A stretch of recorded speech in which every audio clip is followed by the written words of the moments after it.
Alright, hi there. Can everyone hear me okay? Let's see. Looks like one of my cameras needs to refresh.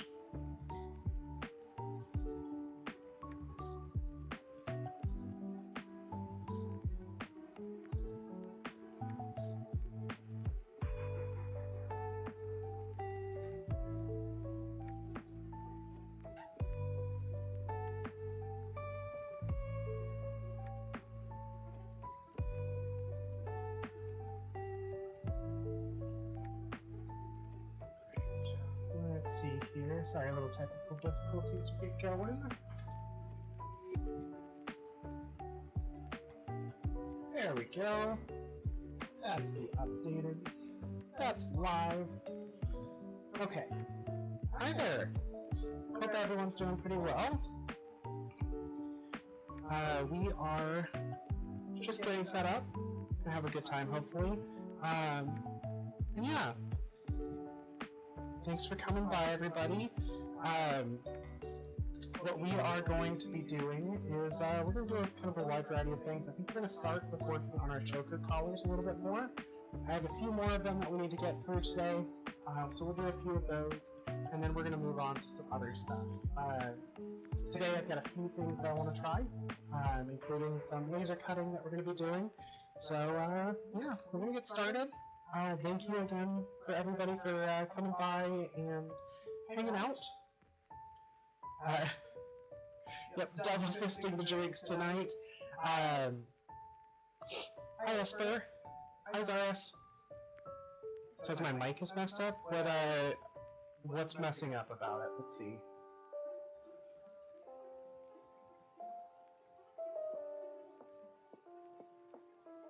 Can you hear me? A little bit echoey. Okay. Let's see if I can work on that a little bit. We'll try this, see if that helps. Let's see here. Let's give this mic a little bit of a change. our cameras set up here.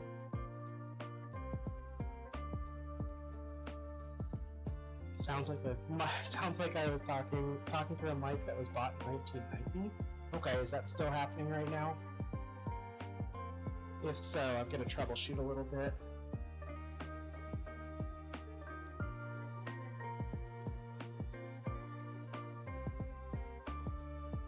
Yes, and I'm quieter than usual. Okay, good to know. All right, check 1, 2. Let's see here. What we do.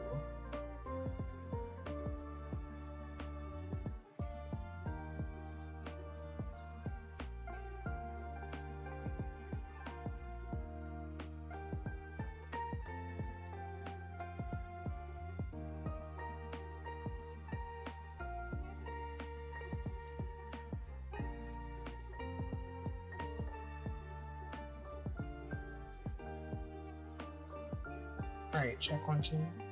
Nope. Alright, we do. I hear what you're saying. Let's see. Why don't we love when this happens?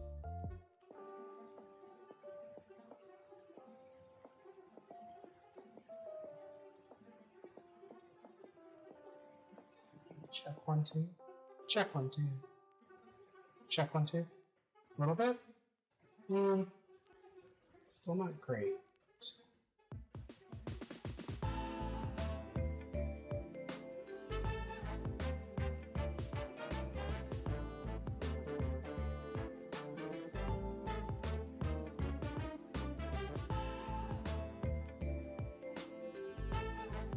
Interesting.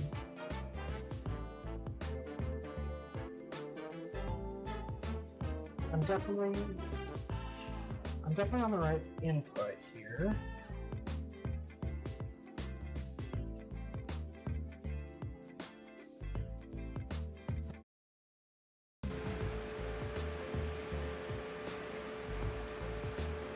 All right, let's see. That sound any better?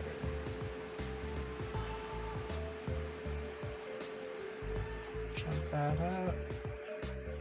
Yep. I'm working on it. Okay, how about now? Any better?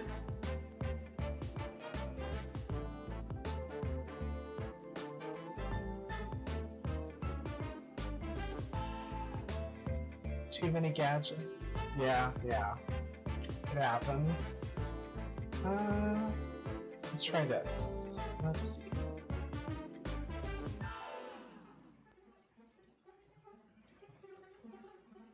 All right, check 1, 2. Check 1, 2. A little better? Fan noises gone. How's my voice sound? Aside from clipping, interesting.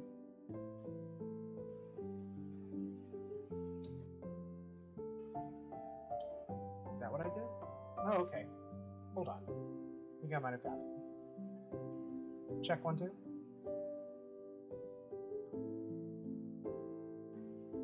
Muffled and a little buzz. All right. We're gonna keep trying. I think it sounds better. A little bit muffled still. Okay, we can adjust that.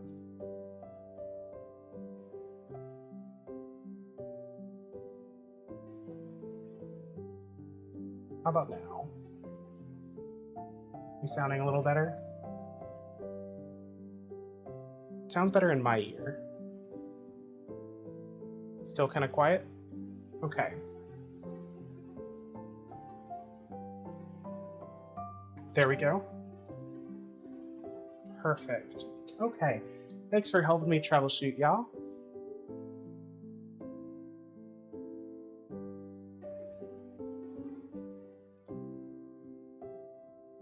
Always love tech issues. That is just one of those things that we just can't get away from sometime. Yeah, so we are going to continue working on our chokers here. Got a few more that we want to kind of get through. We've burnished the backs of these. We're going to burnish the sides of these now. And then we are going to, let's see here. Look at my schedule here. So we're going to burnish them, and then we're going to start sealing the chokers before we start working on some other stuff. I'm actually hoping to do a little bit of laser cutting today, as well as potentially design a new piece that will probably take a little bit of work and a little bit of feedback, and I'd love to kind of get y'all's input as we go. But yeah, we're gonna start with burnishing here. We're gonna get comfy. Feel free to hang out. Thank you for kind of doing that and for helping. If you have see any other issues, especially with our hi Hal. If you see any other issues, especially with our audio or our video, please let me know. We love technology, but it is not always our friend. But let me grab our burnishing gum here, and we will get started. Why do I always stream? Because 7 p.m. is a good time for me, unfortunately. I do sometimes daytime streams, Mondays usually, but that also might be a little too early for you. So we'll kind of, we'll see. One of these days we'll get it before you go to bed. I'm definitely still playing around with stream times.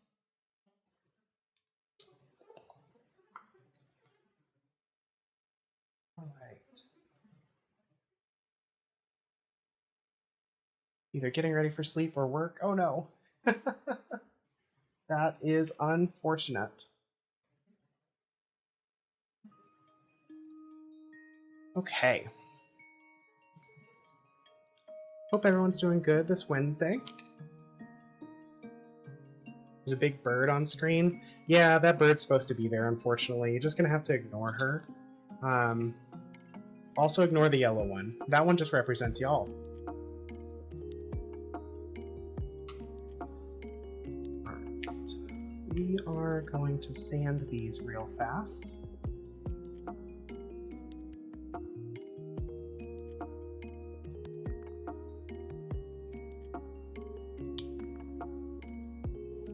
Hi, Big Day.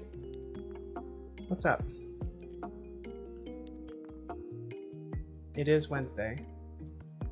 You made something you can call food. Is it good? I'm assuming that you have concerns if you're saying it like that.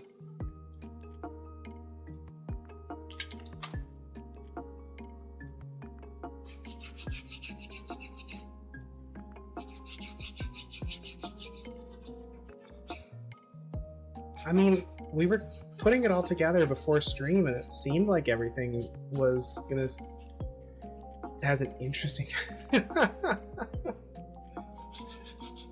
Just a lot of umami? Or, what's it done to the flavor? Very sweet. Oh, you know what? That makes a little sense. You could probably cut some of it with some more acid. Add some lime or lemon juice into it. It should cut it pretty well. Alternatively, add some more of those tomatoes. Okay, good. I'm just going to sand all of these together.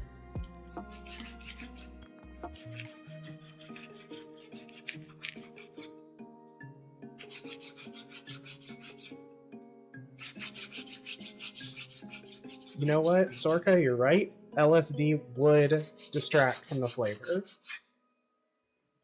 I'm not sure we could do that one, though.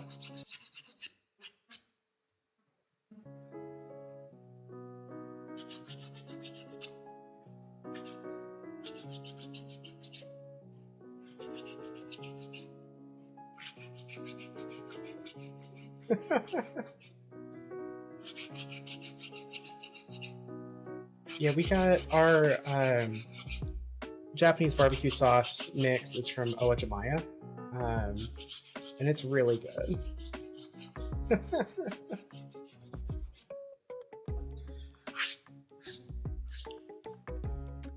Also, if you haven't yet, I think it's time to, we gotta start a stream. So how burb is everybody tonight?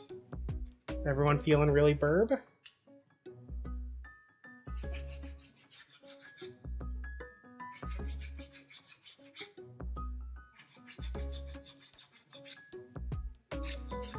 Esper's sitting at 65%. That's pretty burb. All right, Hal, thank you so much for stopping by. Have a good night.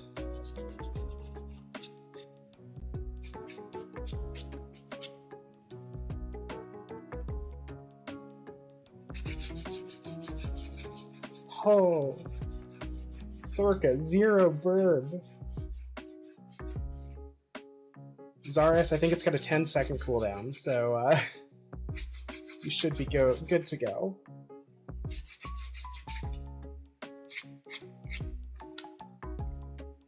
Anti-burb? Not anti-burb. I guess that's what 0 burb is.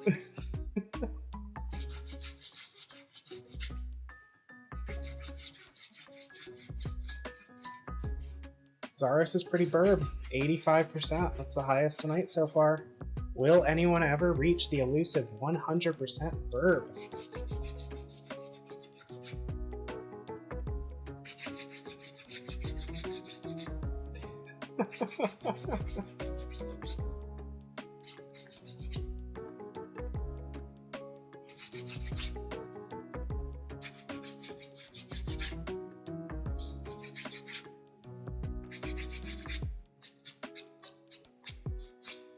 How's everyone's Wednesday treating y'all?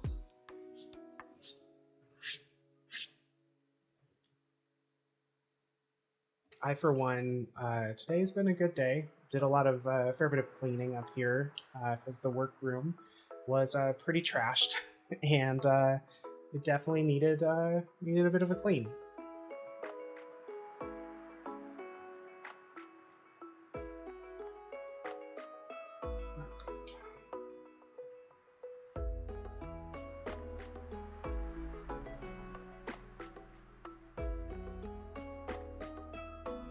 We are give this some burnishing gum here. And then give it a nice sand.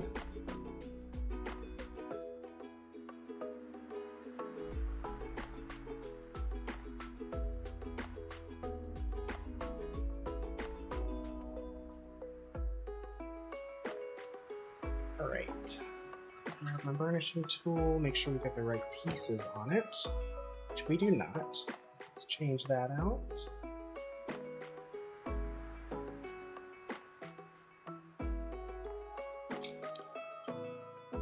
Busy to start, but now doing a Skyrim with a cat. Okay, that's a pretty chill evening. We like that.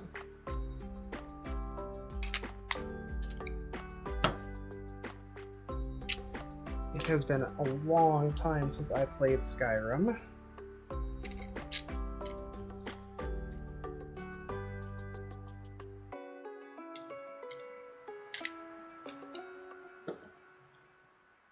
All right.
All right, that's looking pretty good so far.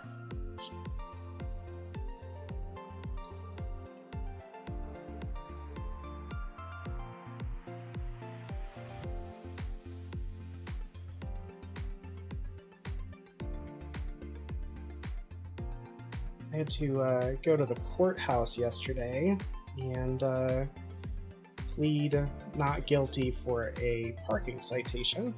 That was always fun, but it was, however, the fastest trip to the courthouse I think I've ever taken. I think I was in and out in under 15 minutes, which really surprised me. Yeah, it was one of those. I parked and I paid my parking fee and still wound up getting the citation, so I'm fighting it. And they basically told me, I have 6 to 9 months. I'll hear back from them about whether or not they will do a court case or a Zoom court visit to have me plead my case. But it's how it goes, I guess. That's how it goes.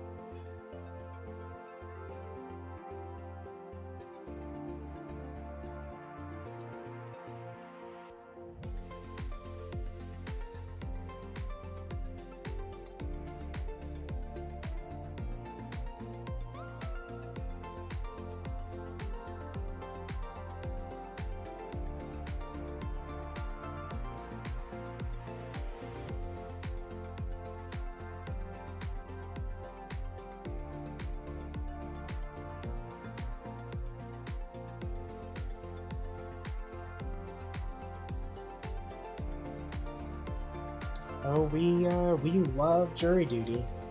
That's always a fun one. Back in my hometown, I got selected as a juror when I turned 18. It was right after I turned 18, and actually got put on a pretty high value case. And it was a 3-day court case. We had to listen through all the arguments. We weren't deciding whether someone was guilty. We were trying to decide the punishment. The guilt had already been determined. And I just remember it was 3 days of just kind of miserable exploration. And of this case. And at the end of the day, we made our decision and went about our business. But the county courthouse decided, okay, Birdie is a good juror, so we are going to call her up for jury duty every 3 to 4 months, no matter what. And so I got, for 2 years straight, I was just constantly getting jury summons.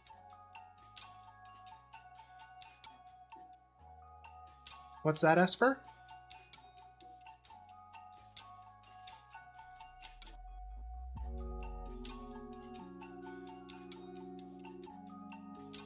Yeah, that's how I finally got taken off the list. I moved out of the area for seasonal work, and kept getting summoned, and I was like, I can't. I literally am not present.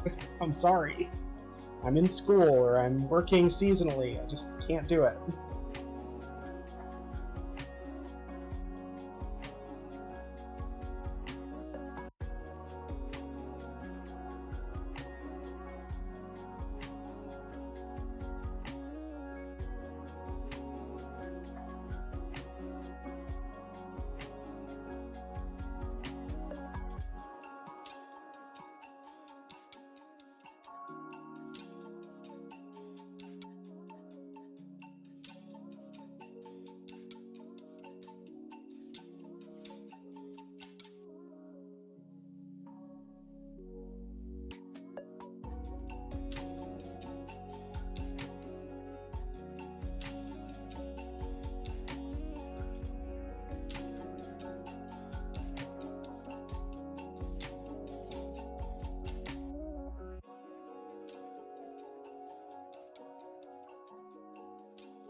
I just realized I didn't have my little support light on. Let's fix that for now.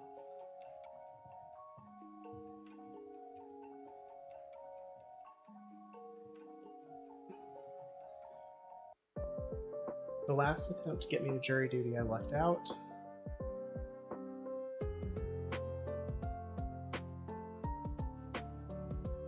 Oh, that's nice.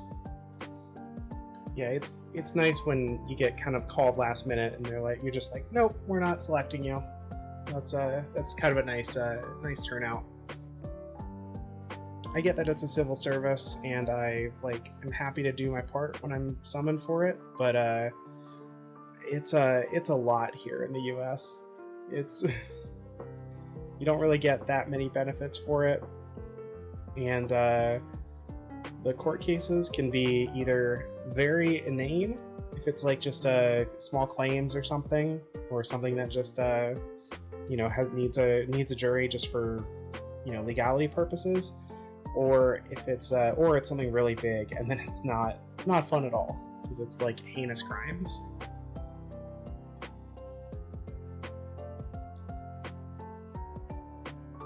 You just got called once and just sat in the waiting room. Yeah, that seems to be the majority of the experiences that I've seen.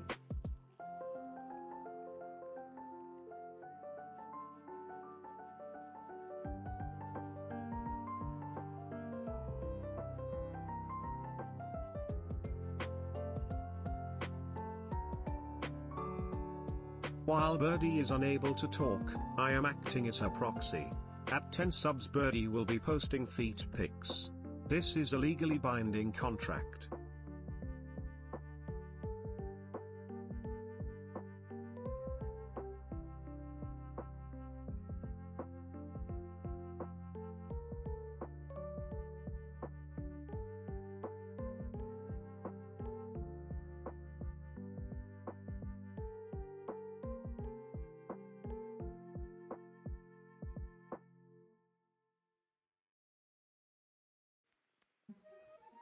Zaris, how could you?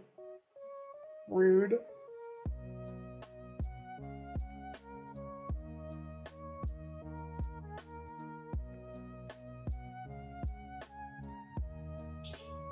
That was not what I was expecting at all. Holy smokes.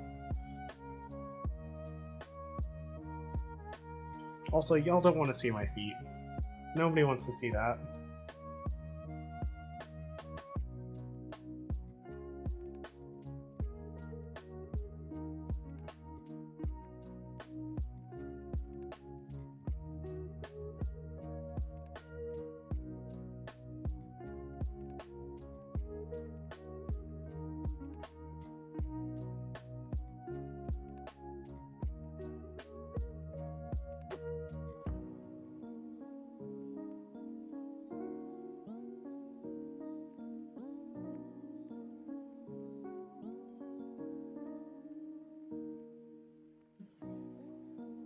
I mean, sure, in the vast universe of, billions of people, maybe there's a single person.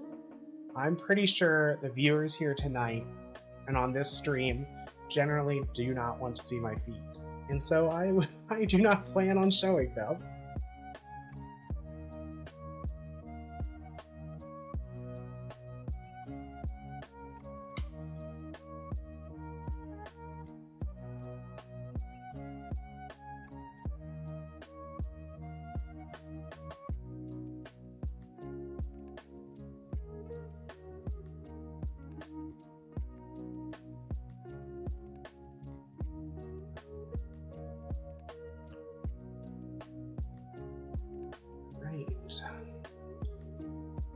The really, really long collars, so the bigger collars here. Get enough. Just gotta get enough burnishing gel or burnishing gum on this. We're probably only gonna do like 5 of these, just like we did last time, because I don't want to spend the whole evening doing it. Yeah, you are going a little faster this time. It helps that I've done some of the burnishing already, and then we just get to sample it.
Alright, looks like ads are going, so now's a great time to grab a snack, go pet a dog, maybe see how burb you are, or see who's a good puppy.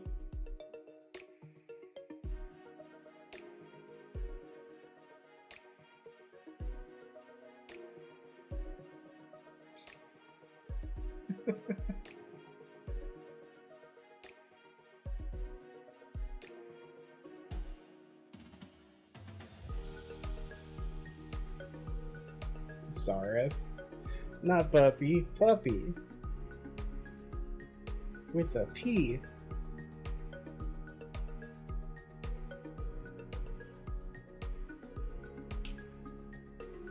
Chuppy. Hey birdie, Oh, birdie, God. bye eardy. Have you heard of the critically acclaimed MMORPG Final Fantasy XIV? With an expanded free trial which you can play through the entirety of A Realm Reborn and the award-winning Shadowbringers expansion up to level 80 for free with no restrictions Yes, I've on heard playtime. about this. Also, Believe it or I love not. you. Aw, thank you. Love you too.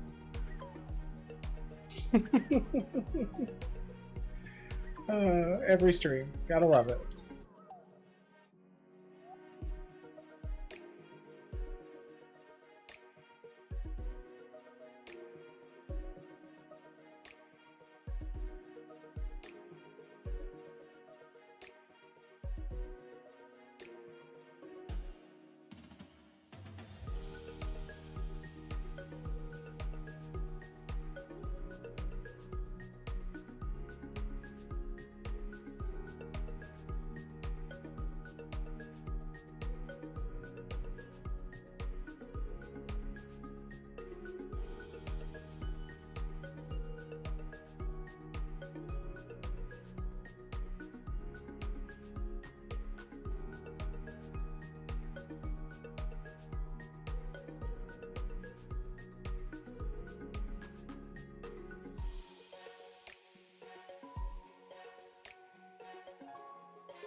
I am waiting for this cooldown to see what you put in.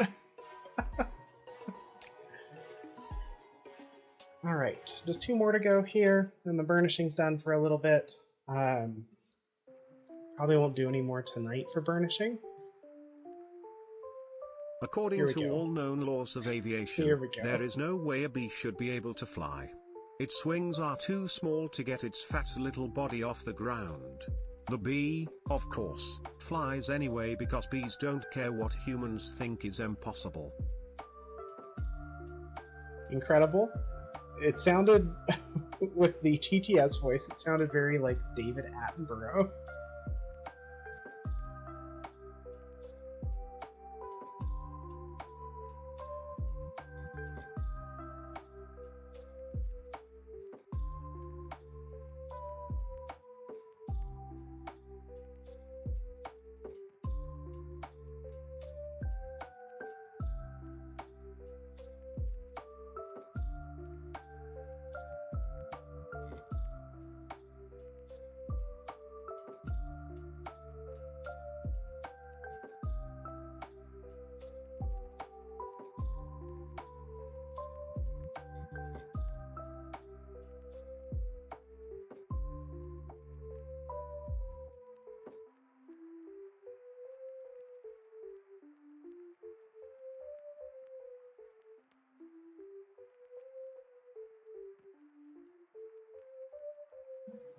All right, got another one done.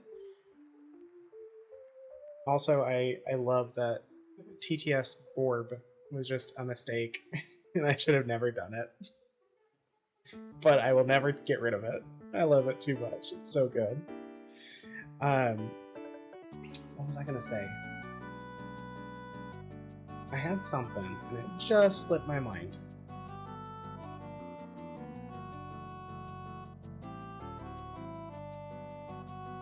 My brain cells aren't all here tonight. To hydrate. Alright, I can hydrate. Give me just a second.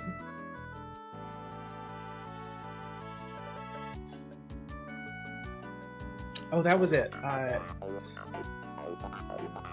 Okay, I'll stop shrimping too. I'm sitting up straight. Saris needs a bird to stop shrimping. Hydrating as well.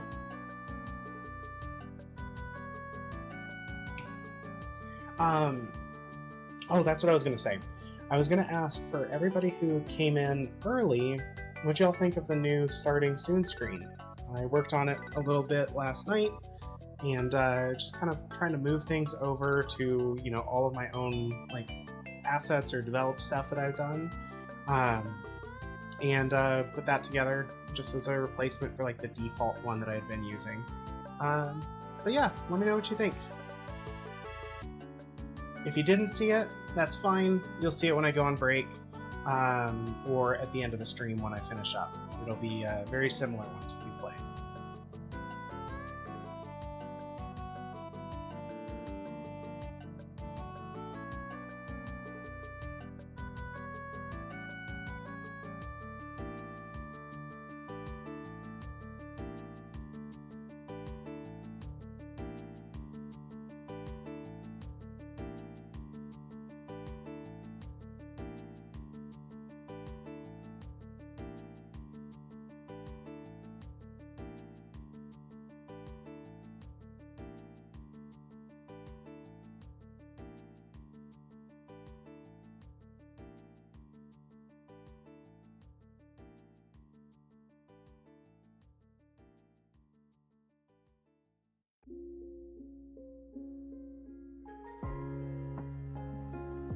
Also, in that same vein, I'm definitely looking for artists who are interested or would be able to help design some special emotes, things like that, just kind of things for the stream, because I am artistic and most of the stuff is already stuff that I've made, but I'd love to kind of get a cohesive design at some point.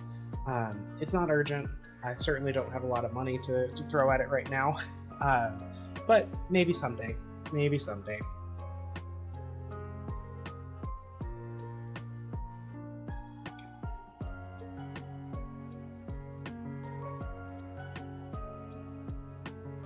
Okay, one more to go.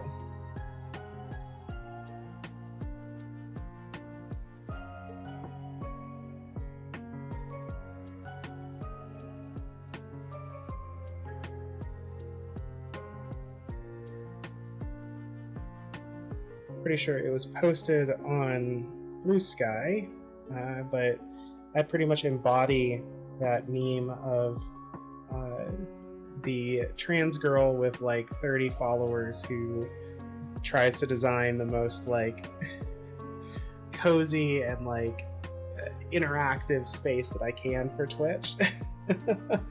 You know, compared to the you know, streamer playing CSGO or something who just has memes that play for alerts and has like 500 watchers at all times. Crazy stuff like that. So I definitely feel like called out by that. I feel like I definitely, you know, embody that vibe because I like to do stuff that, you know, makes things pretty and interactive and fun. And I certainly don't have a huge following yet, although I am still very surprised that I have as many as I do in such a short time, and I can't thank y'all enough for that.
Alright, one more to go, one more side to go here.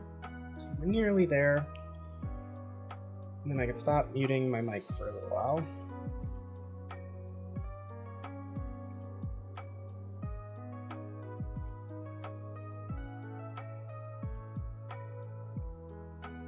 Yeah, if you haven't been here for the past stream or two, these are going to be Gothic choker collars that I am planning to bring to a Gothic market at a club in Seattle next month.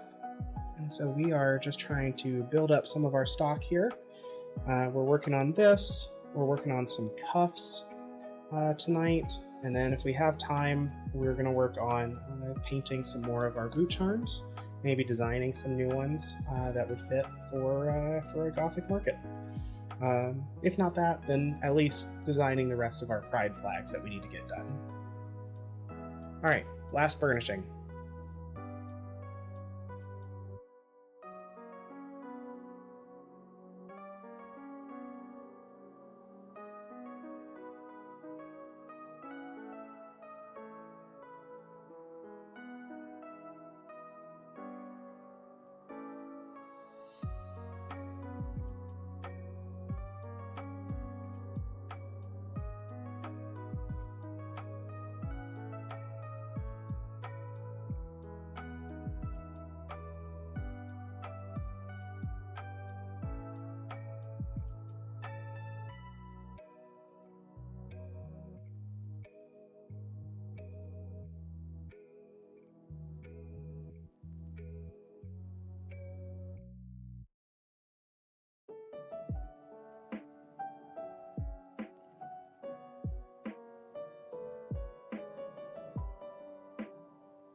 All right, burnishing is done.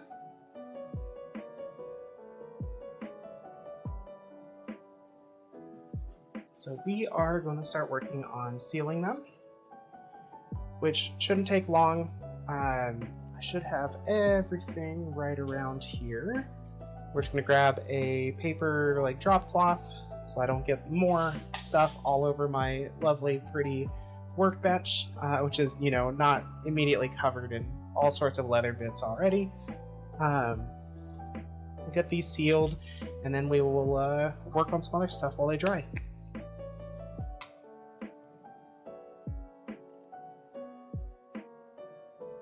So here's a question for everybody.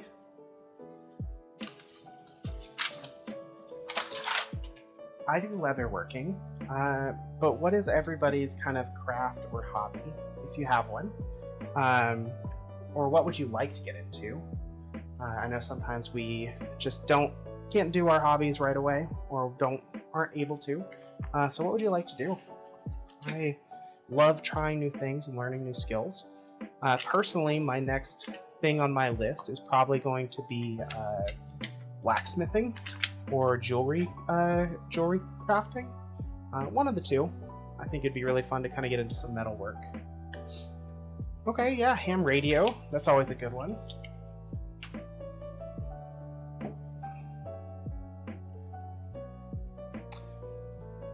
Oh yeah, mesh networking would be fun.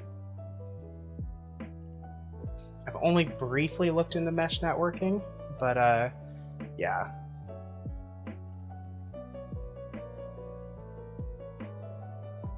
Ooh, first off, Esper, that's awesome. I would love to hear more about your blacksmithing, and also same about the clothes, because I finally have started getting into sewing now, especially now that I have a sewing machine. So I definitely want to do more of it. But I haven't done much. I'm still kind of learning. I need to learn how to do clothing patterns. Once I get there, I think I can start making some stuff out. I know the easiest starting point for me is just going to be skirts, just simple round skirts. But because it's not difficult from what I've heard, but it's just getting that process going,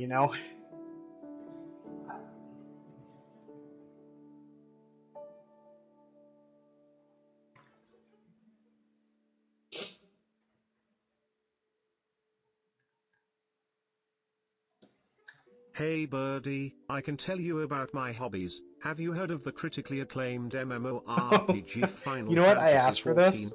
With an I expanded free legitimately asked for trial which this. you can play I through the can't even be entirety of A mad. Realm Reborn and the award-winning Shadowbringers expansion up to level 80 for free with no restrictions on playtime. Can't even be mad.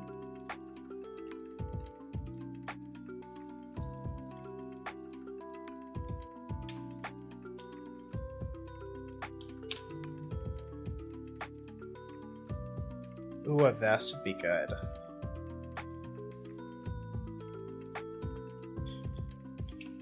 Are you thinking like a fairly ornate style vest, or something a little more just like practical, you know, day-to-day Renfest vest?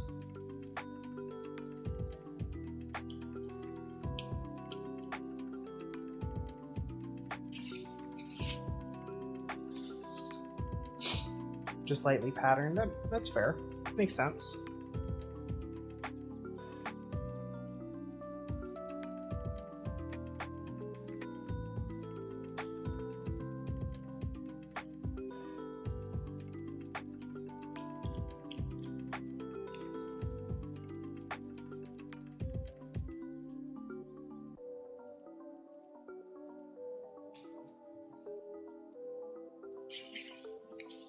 Got to be period accurate for early 1800s and all. Absolutely. There's a group, I mean, you probably have heard, there's a group called the Society for Chronological Anachronisms, SCA. I'm probably butchering what those letters actually stand for. But they do a lot of like really period accurate clothing, costuming, and reenactment. And they're usually a pretty friendly bunch. I've talked and worked alongside them a little bit in the past. Basically think like Renfest costuming and reenactments, but far more serious about actually like preserving and maintaining the skills and the activities. There's a lot of people with the SEA that are into like sword fighting and sword play, as well as like crafting, costume making, or clothing making, and they kind of pick and choose their eras, and then they try to stick within that era and within the regions that they want to, like, you know, work with. Yeah, they're pretty cool. It's a good group. I was definitely, when I was still living in Illinois, I was very much on, like, I was about to join one, basically, when I got a job out of state, because that group was really cool, and they're very accepting. At least the one in Illinois was. I imagine the ones out west would be pretty good too, but very accepting of like queer people as well, which is always nice. Right, we're gonna let these dry now.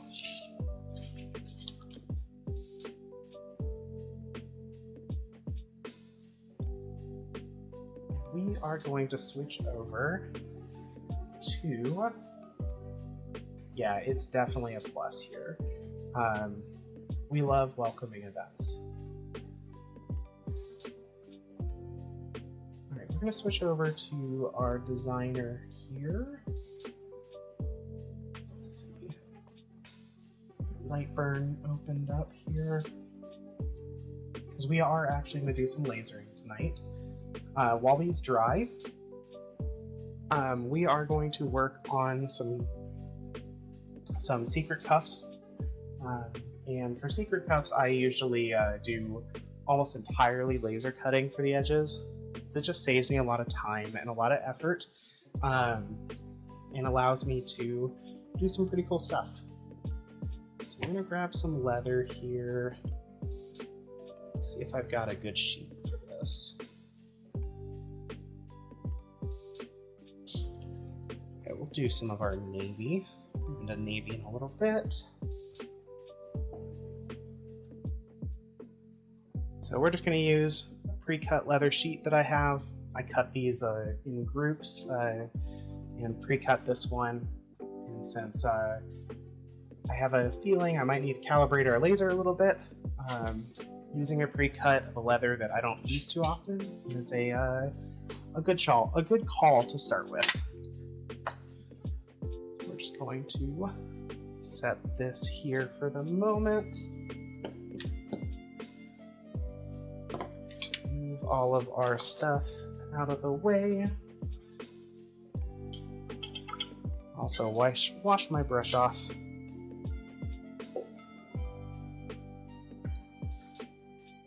Okay, that's better.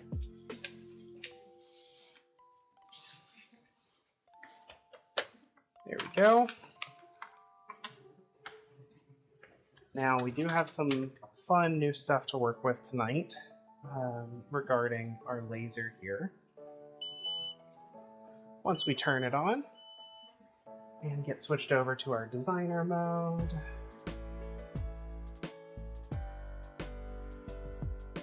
there we go.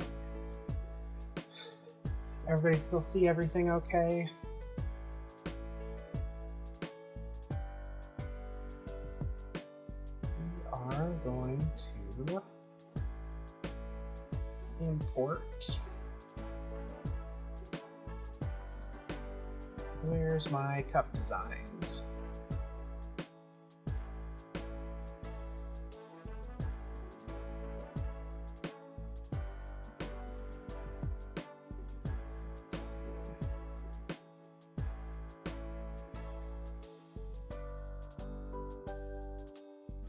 We'll see if this is the right one. It is not. Way too big. I really need to go through and organize all of these.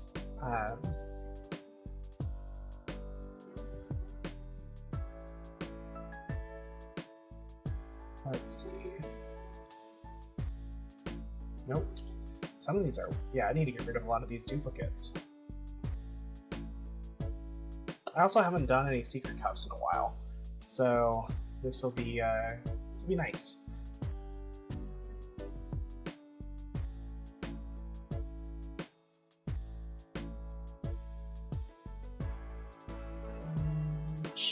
Let's see here. Where is my file?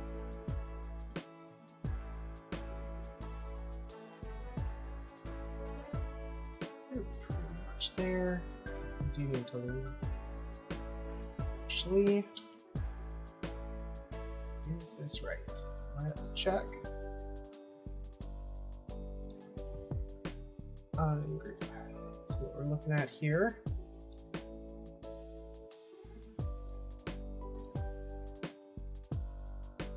Alright, we are looking at not quite big enough here. So resolution's a really important part about laser design, for at least Lightburn as a software. And what's happening is I have not saved the right file here. I mean, I'm sure I've saved it right. I just can't find it right now.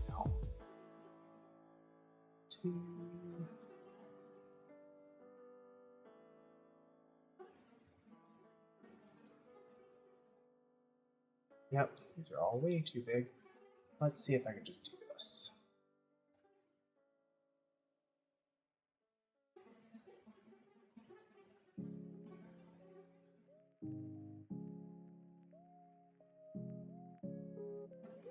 I believe that might be right. There's some of my boot charms tied with it, so this should be the right size. We will probably... Well, we could drop some more boot charms. Not a bad idea. Let's see here.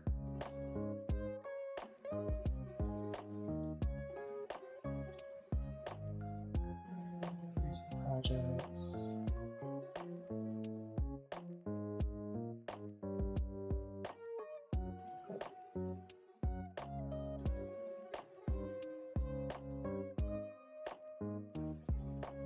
Thanks for bearing with me.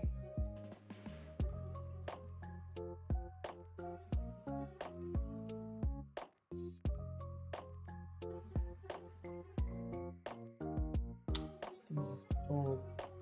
Let's see. Okay, so this does more of our boot charms than anything else. So I think we'll pull the boot charms off for now. Excuse you. I'm gonna pull these off for the moment, and we will see if we have room to add them back. Right now, we're hoping to print 2 of our secret cuffs here. I keep saying print. We're hoping to engrave. So we need to make some room.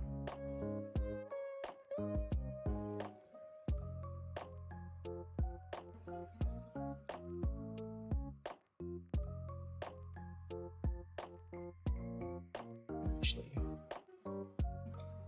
these for now. These are actually part of a different collar.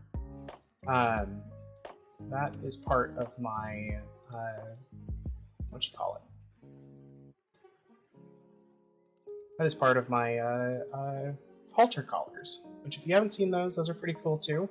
I need to make a few more of them. I have a few in stock right now, but they're really nice. They're really nice pieces, and they just don't sell well enough, unfortunately. So until I sell a few more, I probably won't make any more. But let me get one out. Got it right here.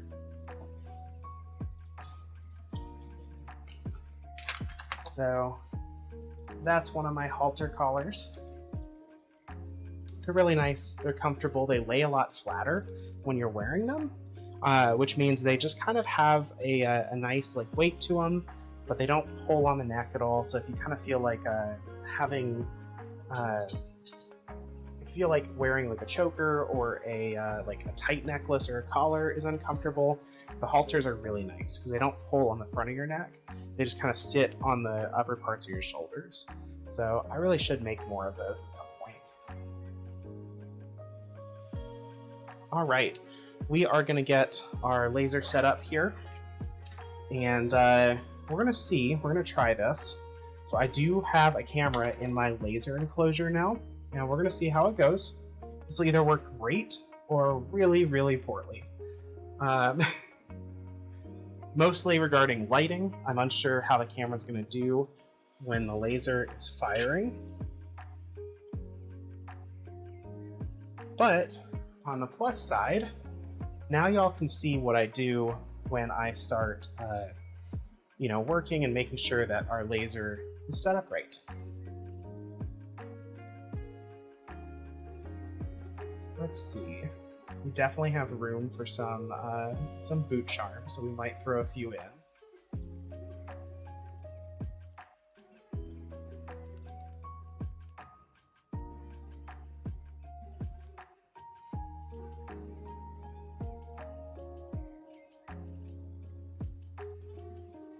And I usually try to do this because my goal is to make sure that I'm utilizing as much of this space as possible.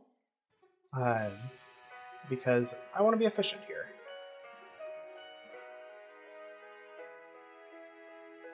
Move this over and up a little bit.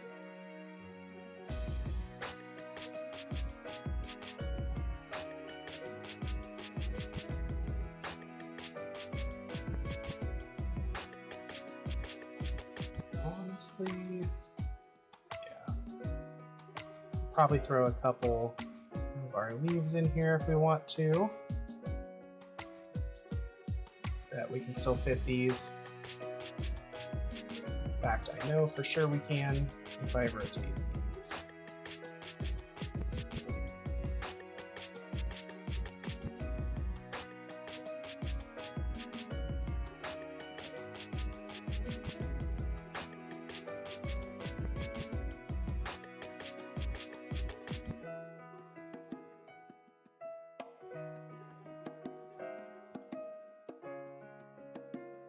Alright, looking good here.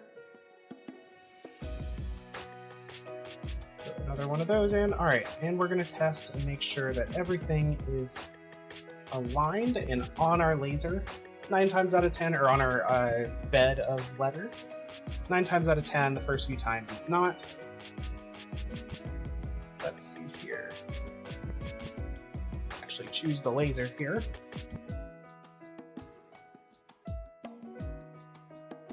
Yep, so we're off the front right now.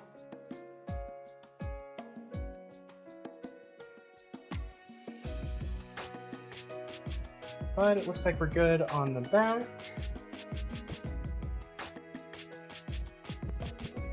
And it looks like all the sides are good. So we just need to bring the front in a little bit.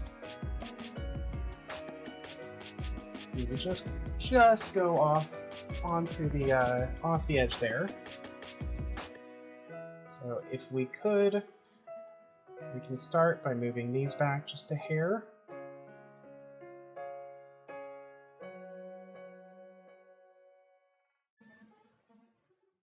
So we know that was good there on the back line. So we're just going to move these back a little bit. See if we can't fit everything in.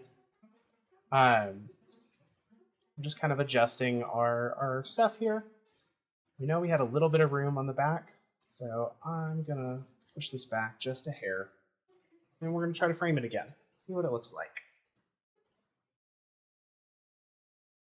Still looking good on the sides here. Hopefully this is nice and visible for everybody watching. In fact, we can do this right here. Might be a little bit better. So we can see it. This is just framing it out. We're trying to make sure we're not going to cut anything off. Looks like we're really close to being there. If possible, I want to move just this stuff right here. Also, it sounds like my music has died. There we go. We want to adjust just these here, if possible. We don't have a whole lot of room to work with, but we might be able to push everything here back just a couple of degrees. Like that. Frame it one more time. And right on the edge of that leather, but we're looking good.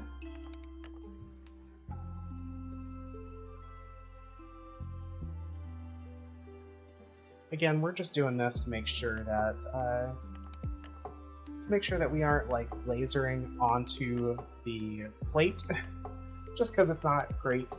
It's not going to harm the plate in any way, but it is going to mean that some of our leather is not usable. That said, looks like we're here. We've got everything. I'd say we are just about cramming as much as we can into this. So we are going to adjust our cuts here to 500. We're going to do 5 passes on our lines. Mostly what I'm working with, I know it's hard to see here, what I'm working with are these layers, and I want 500 is the speed at that the laser is going to be moving, 100 is my power in percentage, 2040 is generally our engraving lines, so these blue lines, this layer, and we're just going to make sure everything looks good. We want to see how long it's going to take. This one's going to take a little bit longer. Lasering is not always a fast process, especially when we're talking about engraving. So looks like things are going to be good though, and we are going to give it time. This is going to be like an hour-long engraving process. So when we get going, I'll just throw that laser cam up and we will keep working on other stuff while it goes. So we're going to close our enclosure here. Jump back over to our laser cam.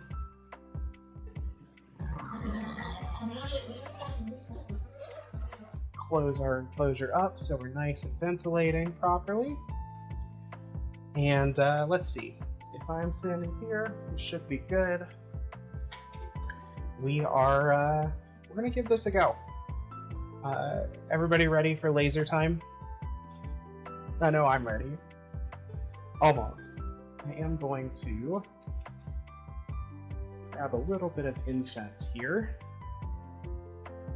and give that a quick light.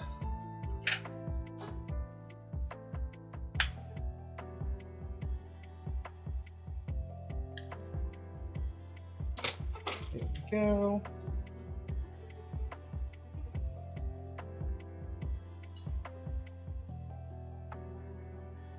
Laser time is always fun. Sorry for the noises. You're probably hearing my fan because I am kind of standing right next to it now. Once I move back to our workbench, my desk should go away. All right, we ready for this? Fingers crossed. Like I said, we are kind of trying stuff out. I'm excited. It should work really nicely. But we never know. Yay, technology. All right, here we go.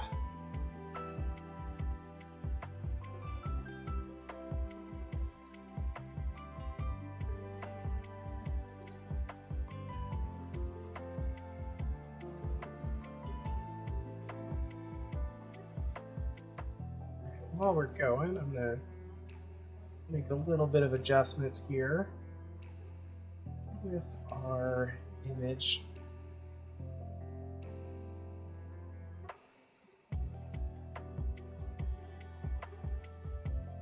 A little bit of adjustment on our exposure.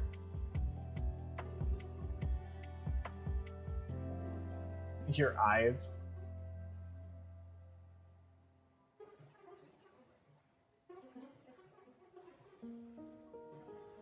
If I'm lighting incense, does that make me incensed? Not really. At least I don't think so.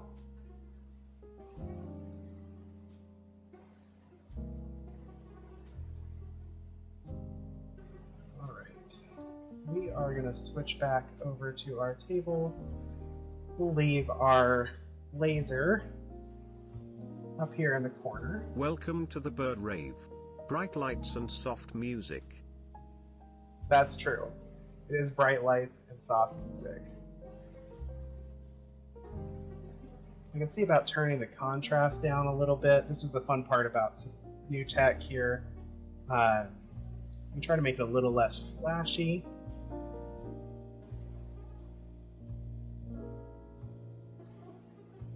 Let's see.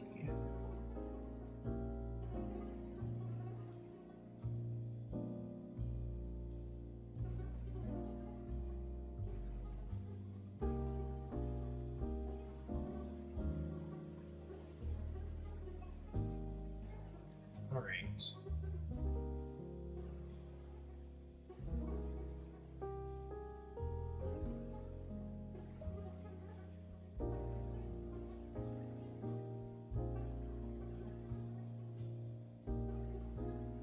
We'll stay there.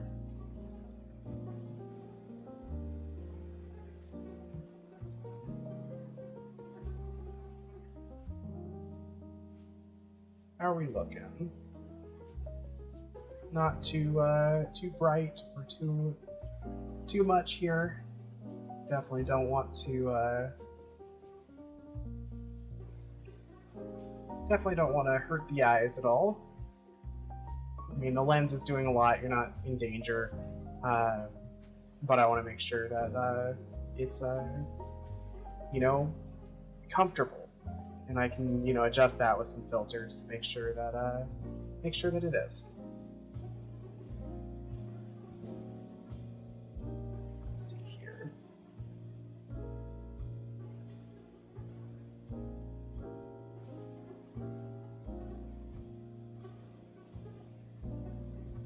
All right. I think we'll stick there unless I hear differently that it's unbearable. and we will start working on some other stuff here,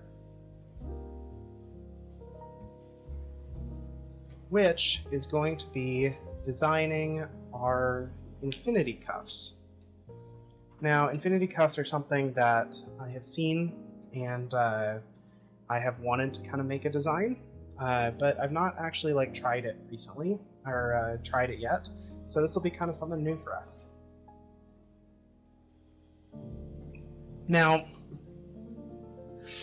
what we're going to need is we are going to need some simple leather, probably some scraps if I can help it. And we're going to try to like work through how to make this. I am going to grab a piece of paper here too.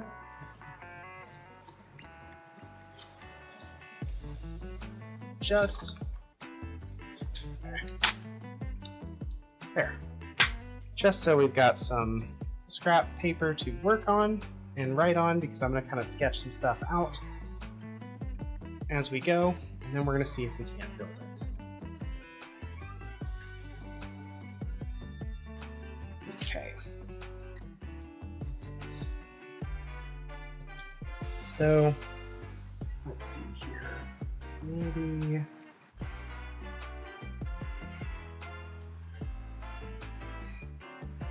let's do the PTZ here. Let's change to that scene. This will be a little bit nicer for letting y'all see what I'm doing. All right.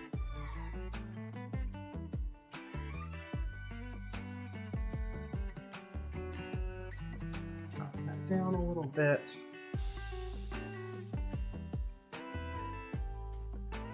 There we go. Okay. So an infinity cuff is like my secret cuffs, which I can show those to you as well. Just to give some examples. So got a few of these in stock still. I'm gonna make more for, again, this Mercury market. I usually like to make other colors, so we're gonna do some standard black after the navy ones that we're making now. This is a secret cuff. So normally you just wear this as a kind of a chunky bracelet. Out of frame, of course. You wear this as a chunky bracelet here, and it is just kind of a it's just kind of one of those chunky bracelets you see in the 90s. It's very nostalgic for me. So put it on, you wear it. It's just kind of a fashion piece. However, you can unclip it like this, separate these two pieces, and then we have a set of cuffs that can go around the wrists. So they're fun stuff. I enjoy making them. They're a lot of fun to wear. They're generally pretty comfortable. Now, the infinity cuffs, the thing that we're going to try to kind of start designing here, this is going to look a little bit differently. So, it's a little bit differently. It's going to look different. Generally, you're looking at a strap with some sort of ring here, and then another strap with a buckle on it, because you're going to take one strap through, you're going to loop it through this ring here, so just like that. It's going to come out this way and then buckle in to the buckle and create some actual like cuffs.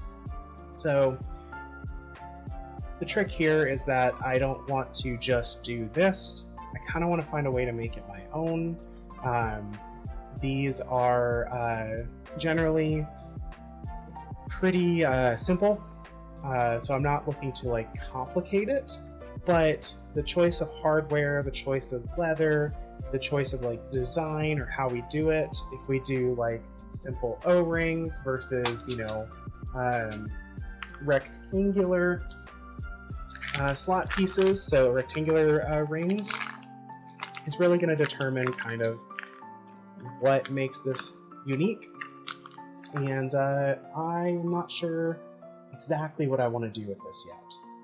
So I think the first step is just going to be cutting some leather and just getting it into a strip and going from there to see how it looks and what we want to do with it. So we are going to cut some leather.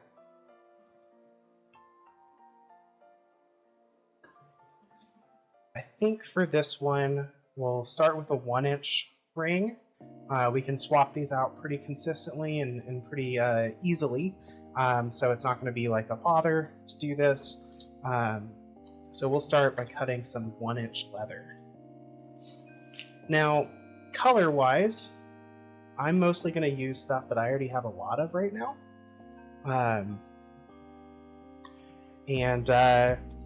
Yeah, we're just gonna see. So let's see what I have a ton of. Honestly, this navy that we're actually doing our laser cutting is probably a good option. So that's gonna be this color. So nice navy. It's also a thicker utility leather. I think it'll be a good pairing with what we're trying to make here. So we're gonna get this set up, and yeah, we're gonna do some cutting, some strap cutting here. Let's see if I can get this set up here.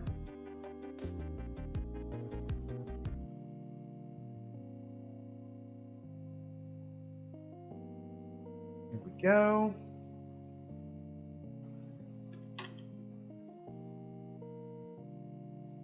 Now, luckily for this, we don't need to be we don't need a long piece of leather. We really just need to make sure that we are cutting it to the right length, because our hands, I have really thick wrists, so I tend to be on the high end of the size spectrum, meaning anything smaller is probably going to fit most people, and my wrists are only about 10 inches around. So we're really only looking for about 20 inches of leather at any point. Right now, we are set up for a 3/4 inch cut, so we're gonna want to change that.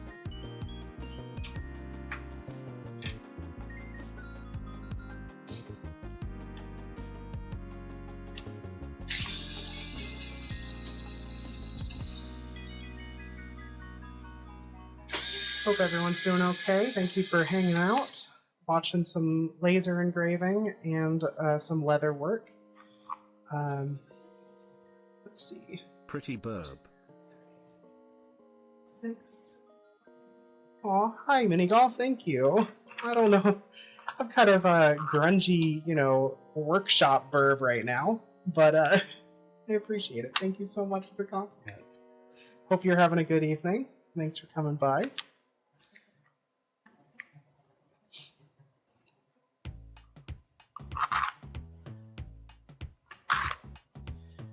Ooh, we were talking about hobbies earlier. Another hobby that I don't think I'll ever get into, but I would love to at least try it, is calligraphy. It just seems like a really cool one to give a go. Just gonna tighten this up. If I'd been smarter, I would have checked to make sure we had our measurement right. Good. We do not. Gotta adjust this one more time. Yeah, calligraphy seems like it'd be a really, really fun one to do. I have no idea how I'd get started in it, and I certainly don't think I have a steady enough hand for it, but it's a really cool process.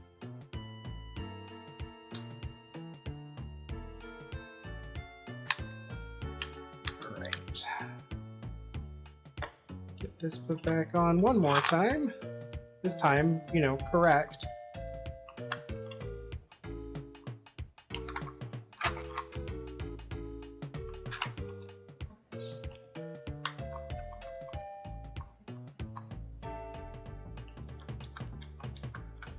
Right, so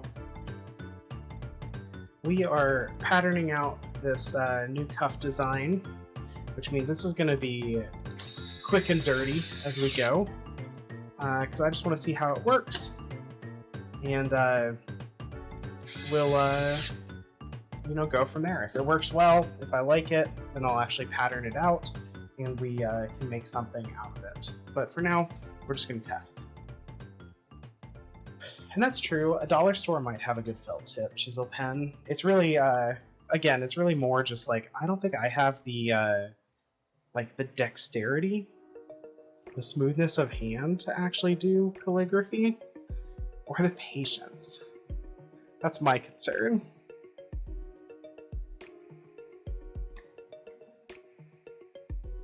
Okay, just gonna get this here. Now, we are just gonna feed this through as smoothly as we can. Again, with the strap cutter, this is all about getting smooth, even cuts and not doing it super fast. Yeah, no one does at the start. That's true. It could be trained. Maybe I'll pick it up at some point. Calligraphy could be fun to try out. Then I can write fancy words like fuck in really cool fonts.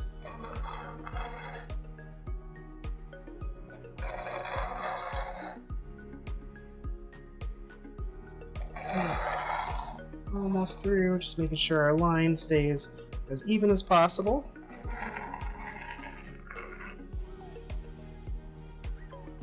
Especially as we get towards the end of the roll here.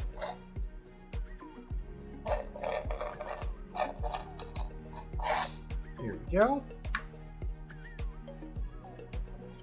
Yeah, or damn. Damn would be another good one. Damn's just a fun word. Okay. Give this a nice cut. There we go. And honestly, that should be enough material for us to get started.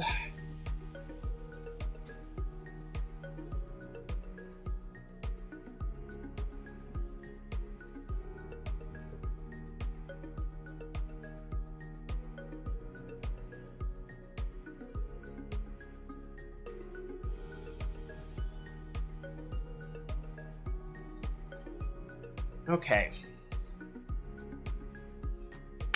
So here's our leather strap. We know we want at least 20 inches. So I am going to make this for myself. So we are going to sit here, go through. So I'm about 7.5 tight. We want to go for a little bit larger, so we have some excess. So I think that 20 mark is going to be pretty good. So let's mark out 20 inches on this leather here. Move this up, just so we can see a little bit better. So 20 is going to be right along this line. Kind of. I don't know if we're actually binding a bird, but we're certainly we're designing the tools with which bird binding could happen, or any kind of binding. Okay, so probably should have just left that as is. Let's grab one of our patterns here,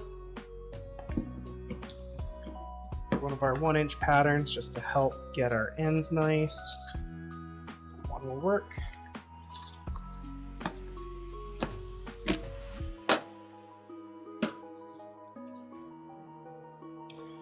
We are just going to kind of see where we're at. So on the tail end here, 10 inches is right about here, which should give us room. Although we might make this end a little bit shorter. We'll see. Alternatively, we could go a little bit longer here and make 10 inches towards the top end. So this hole would be right at our 10-inch mark, meaning it would be 9.5, 9, 8.5, 8, and then down to 7.5 inches, which would be a little bit more of a standard sizing. In fact, I would probably drop that back down further. So it's 10 inches, 9 inches, or 9.5, 9, 8.5, 8, 7.5, 7, and that should kind of cover all of the averages for kind of your standard person's wrist size. So we're just going to mark these down, mark our holes where we want to punch. Just like that. So it's going to give us something to work with. Now, I think we're going to start with our rectangle ring here. And we probably want it, it's about 1 inch wide. We want it right at the right at our 10-inch mark, just about. We will need 1 inch or 2 to wrap it so we can attach them. So that is something that we should consider.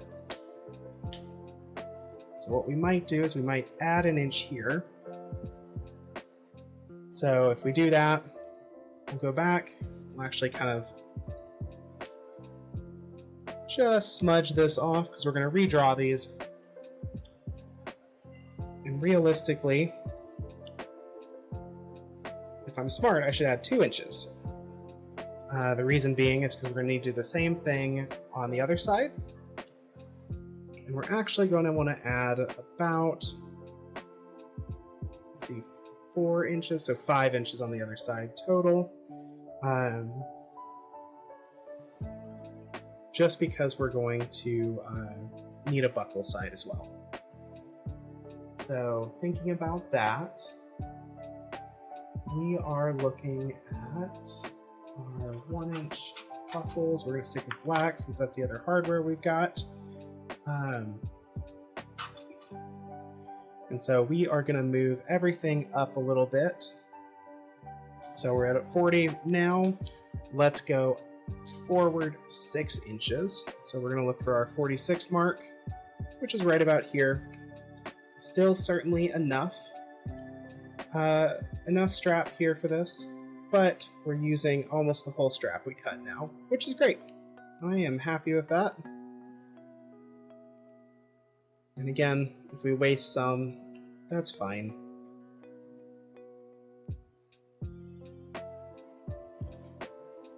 Okay, there we go. So that's actually where our marks are going to be. Now, for our 10-inch here, we want to mark it, and then we'll mark our actual cut line.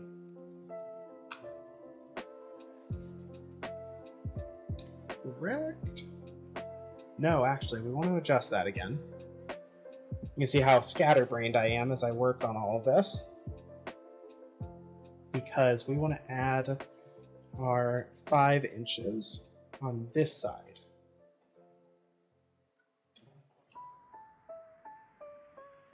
So we should really be going back from 46, we should only go back to 36 here. 36 is going to be our cut line here, which means our fold line is going to be right there. Okay, that's a lot better. I'm feeling better about that. So we're going to make our marks here. Generally, Just gonna mark those for holes. We're not gonna mark the other side because I'm actually gonna cut them once we've already folded over, make sure they line up, and then we can create a pattern from that later on. On this side though, so we're gonna slide this down. We are gonna go ahead and mark everything we wanna cut.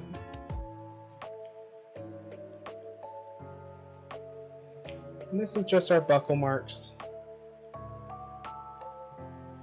Just like that. Now we can start cutting and see if this, well, hold on. We do want to add holes on this end. For the same reason, it's going to need to fold into the other end of the shackle. Also, yes, welcome back if you're watching ads.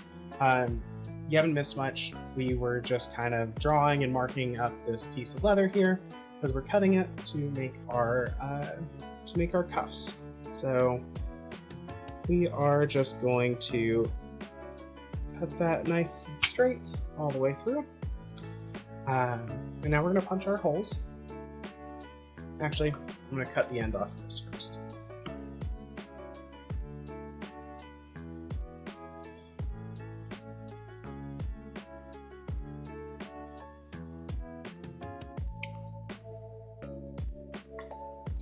Again, thank you everybody for hanging out with me tonight. This really is a form of body doubling for me. It helps me get stuff done. So this is all stuff that I need to get ready for the market, and it's really helpful to just have people to chat with. Even if, yeah, honestly, even if nobody was here, although having people here really, really does help.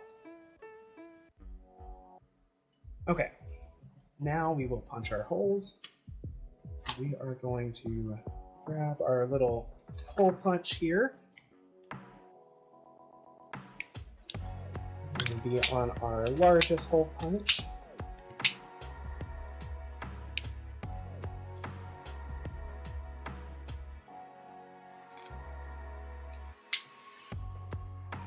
Hopefully that laser is still going pretty well.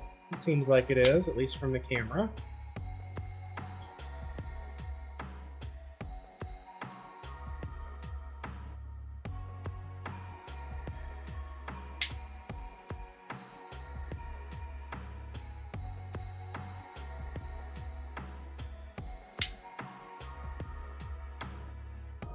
Yeah, it seems like it's going good. I've darkened that screen a fair bit, so I can't see as much detail as I originally could, but it seems like it's going fine, and we'll see when it's done. Some of the fun of laser engraving is figuring out the settings, and that includes the camera. So I might lighten that view back up again at some point, but for now, I think it's going okay. If y'all think it should be brighter in there, let me know. Right now it's just artificially darkened, so we could always bring that brightness back up.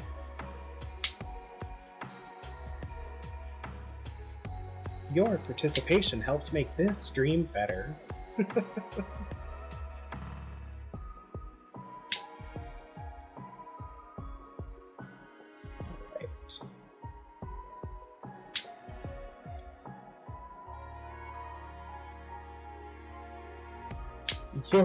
You're helping. I'm doing my part. That could be a fun sound alert to add.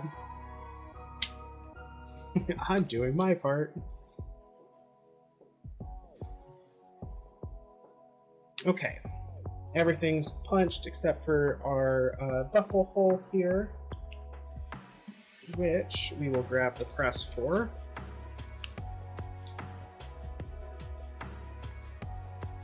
Victe, what's up?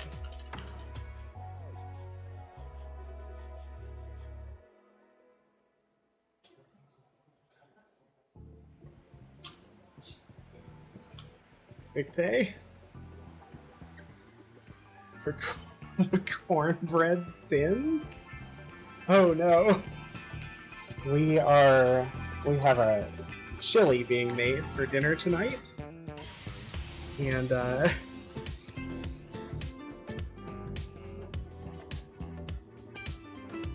Dictate, we could have just cleaned one of the cast irons.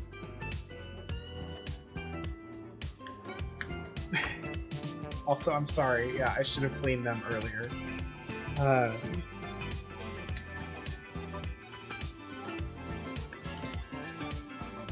Alright. Change this out.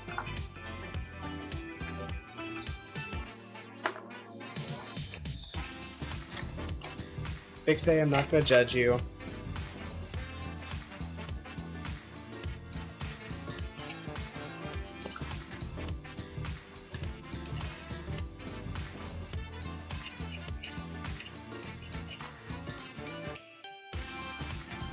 Here we go. Now back on, we're going to adjust the height of my press here.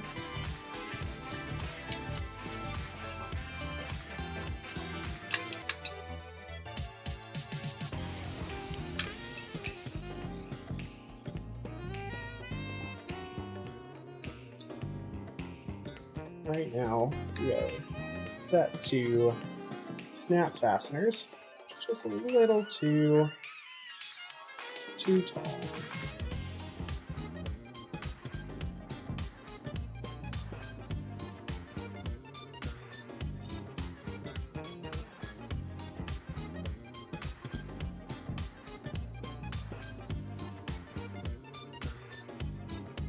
All right, here we go. Should do. Now, we are going to move our camera slightly here. Mostly so y'all can see and I don't hit the camera's actual lens. We're going to go this way. Yeah. Be a little bit better here. Adjust. There we go.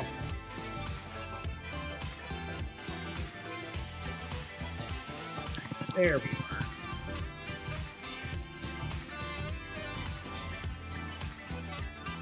That should be a bit better here. Back this way there. Okay. That was a very roundabout way way to do that. Yeah. That should be a little bit easier to see and not in the way of the handle of the press.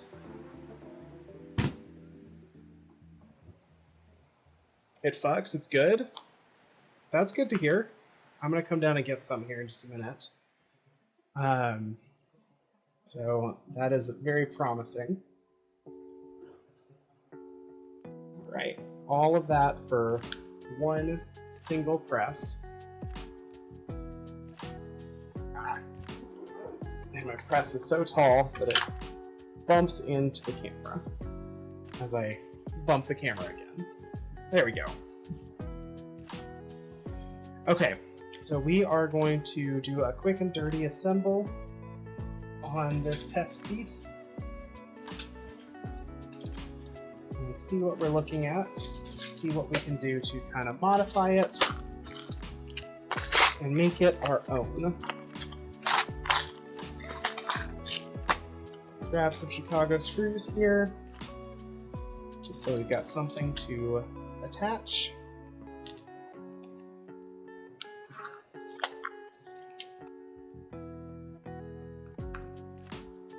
Now we're going to move this back just a little bit. Oh, other way.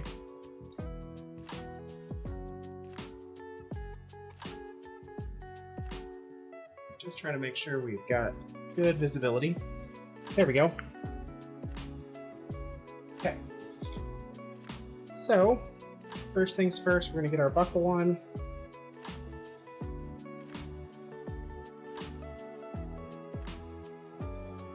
Again, we're doing all of this mostly just to test some stuff, see if a design like this would be good, and see if we can kind of brainstorm ways to make it better, to make it our own, and to make it something that, you know, I want to possibly sell in my shop, or use myself.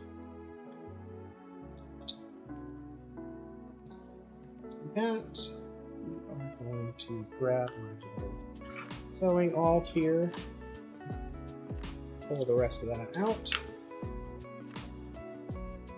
just like that.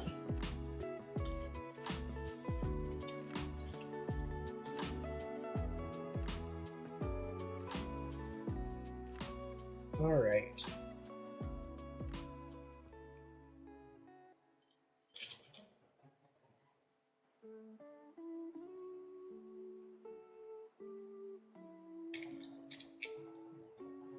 This is often why I use, actually, this is why I use my, reuse my patterns, even if the patterns don't line up perfectly.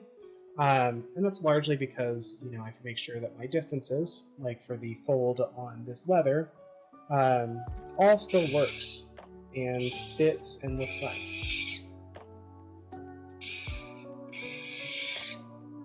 So we've got a good piece here.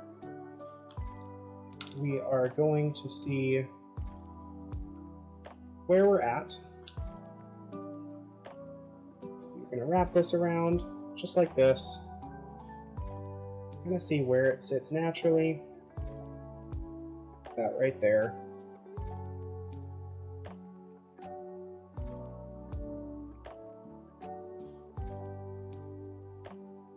Let's see, where'd my marking pen go? There you are. Just take a moment, mark out our holes here.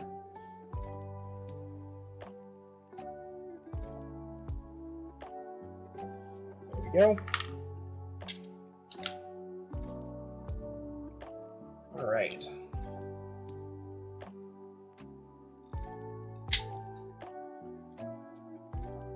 So this is generally the kind of prototyping I wind up doing. A lot of times I may also, for bigger projects, I may start with like cardstock or some similar patterning material, just because it'll work very similarly to leather. But at the end of the day, sometimes it's just easier to work and see what the finished product will look like if you're actually using leather. And so usually I keep some less, what's the best way to put it? Some less nice leather. Ooh, sorry. Not to say that this navy blue isn't nice leather. It is very nice, but it is a utility hide. It is not designed to be like exceptionally like pretty or anything. It's mostly just a flat color. It's thick, so it's designed to last a while, and that just really helps with the whole, like, okay, let's use a thick leather, let's see how it works, and then we can try the thinner leathers when we know this process works already. So, do the same thing here. Just fold over roughly where our lines are. Make some quick marks here.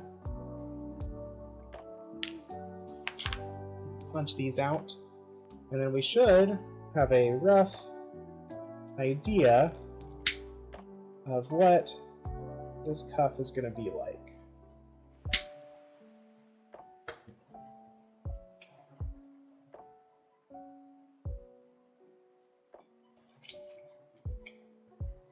At least fingers crossed we do.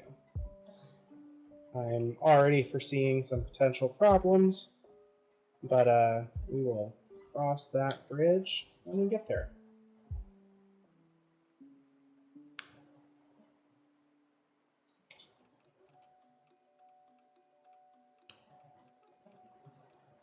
I think what we might end up doing, we might wind up needing a second one of these up here by the buckle.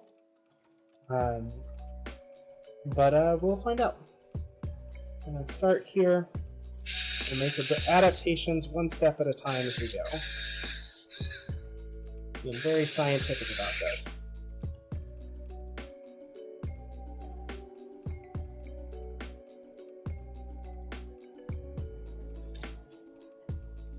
In the meantime, what's everyone been up to? Watching any good shows or doing anything exciting this week?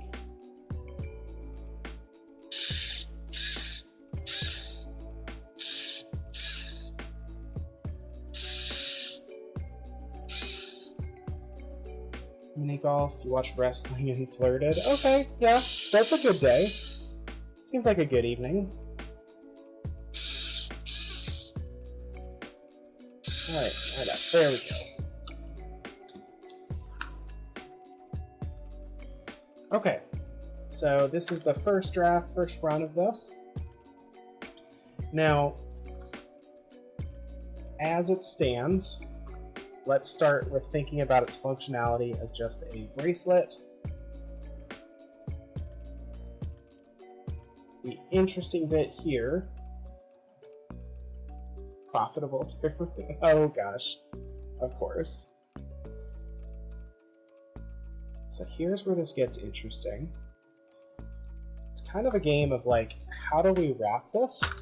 I almost feel like you need to do it something like this, where, and I know I'm off camera, I apologize for that. We kind of need to do something where we go through like that, and then wrap around the other way, but we're a little too long here.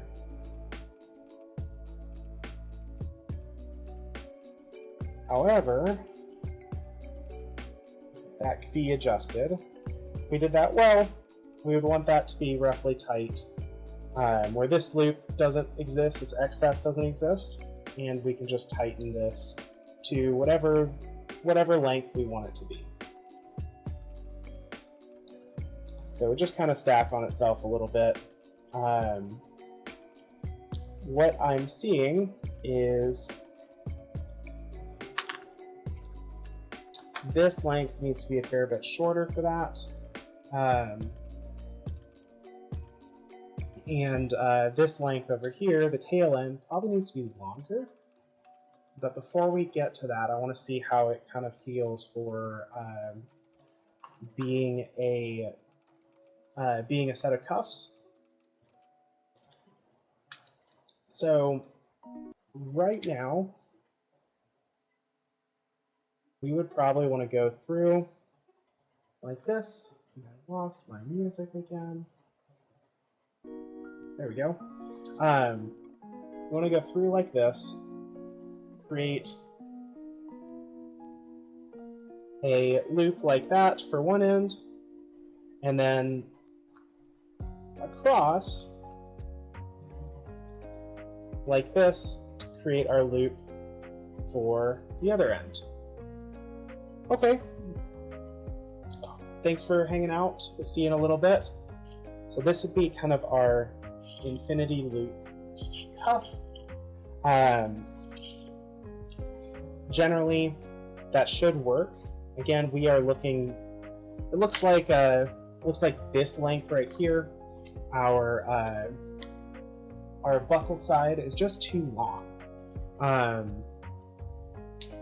So let's see what we can do to adjust it. First thing is the gap here from end to end. We are looking at a total of 12 inches. Actually, a total of 13 inches. So that's definitely too long. We know my wrist is 8 inches, so we want to cut that back. So what we're going to do is the same thing we did earlier. We're going to basically cut this end off, and we're just going to shrink it back and see if this works.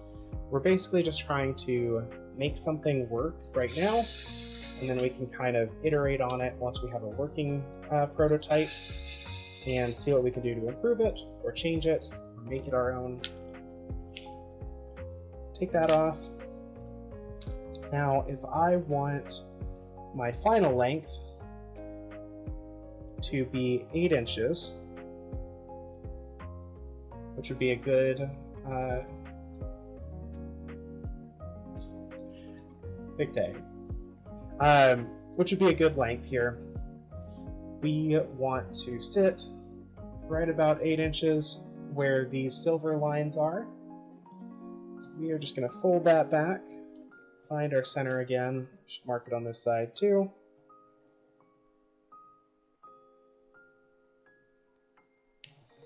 Just going to lay this flat. This is our 8-inch line. This is where we want to be.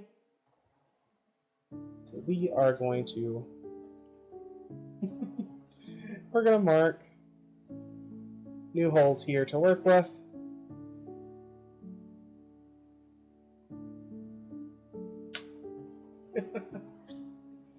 I mean, you do that anyway. There's nothing new about that.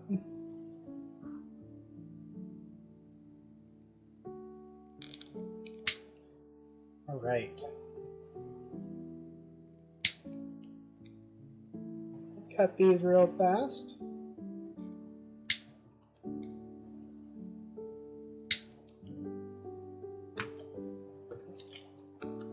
And then we're just going to put this back together.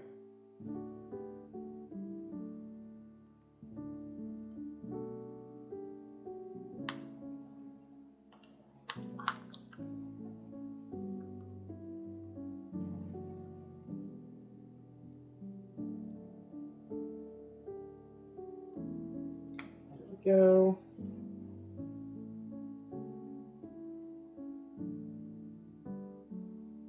There's my screwdriver. All right.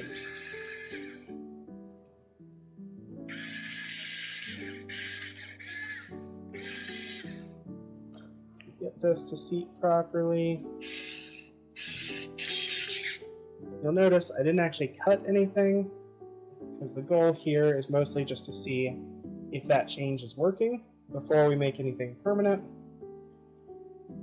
This is by no means a special piece or anything I'm really trying to save, but if we don't want to cut things off, like say this is too short, then we still have room here in the middle, which will allow us to kind of add some additional adjustments.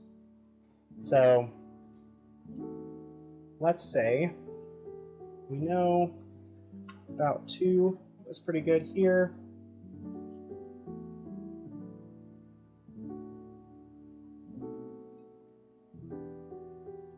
So now we have a pretty solid loop here. We're just going to see how this fits. If it does, great. That's perfect.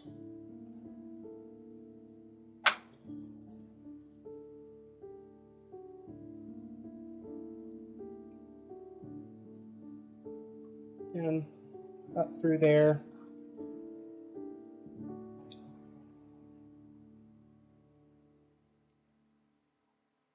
Get that situated. Yeah. So now we've got properly sized pieces. This would at least fit me pretty well. Reasonably adjustable. What's interesting to me is that if I adjust one way, I kind of end up adjusting both of them because of the way that crosses over. So that's actually a really, interesting thing for sizing, something to consider for sure. So we have that part of it working. And in fact, I feel confident with the change we made. So at this point, I will go ahead and just cut the excess off. This is our cuff. We are sitting at, here's my 20-inch here. We're sitting right around 17 inches. So yeah, we're pretty close. We're right around that 17-inch mark, which is, 2 8-inch wrists should be 16. Makes sense. So this is our design. I'm actually pretty pleased with that. We should see now if this actually works a little bit better this way. So we are going to wrap it around as a bracelet. And honestly, it looks like it is.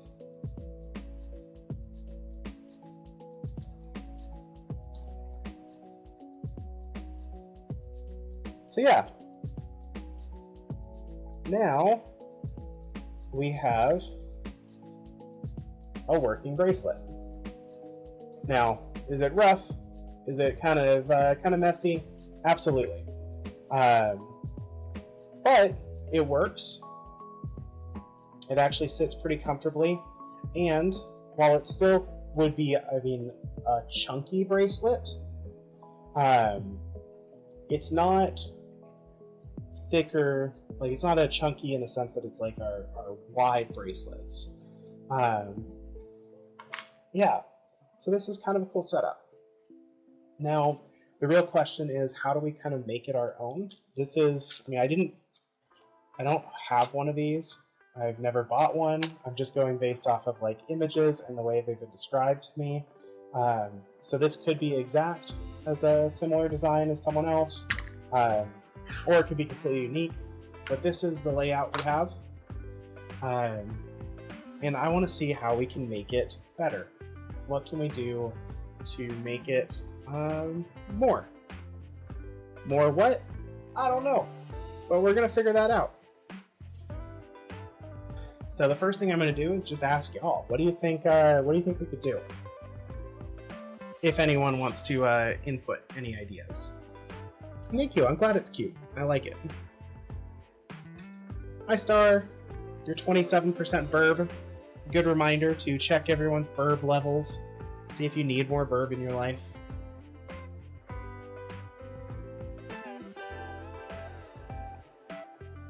I am going to take some caffeine while we do this.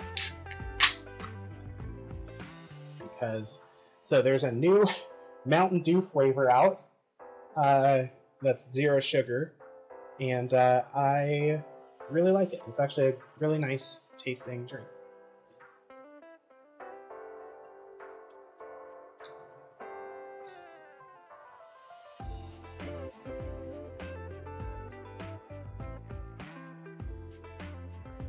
Okay, so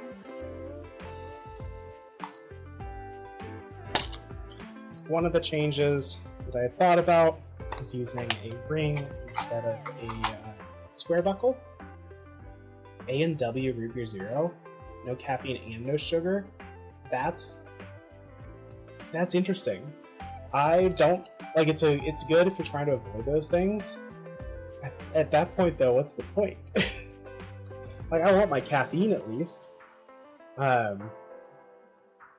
So the benefit to a ring, at least this ring, is that theoretically we could, it tastes like good root beer. That's good. That's the important part, I guess. Good taste is the important part. The ring would allow the buckle to slide through, and I wonder if that would actually make for more adjustability. So we might give that a shot.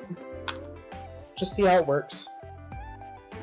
While I'm doing that, if anyone has other suggestions or ideas, I'd love to hear them.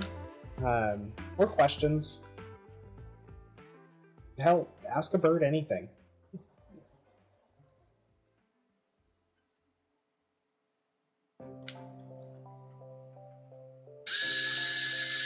Also, general reminder, please keep sharing this this channel. Keep following, subbing, whatever you can to help this grow, because I love doing this work. But I also have to pay my bills, and this is not gonna do that. Not where we're at right now, but it's gonna help. Every little bit helps. Star, we are currently lasering some of my secret cuffs, and we are lasering some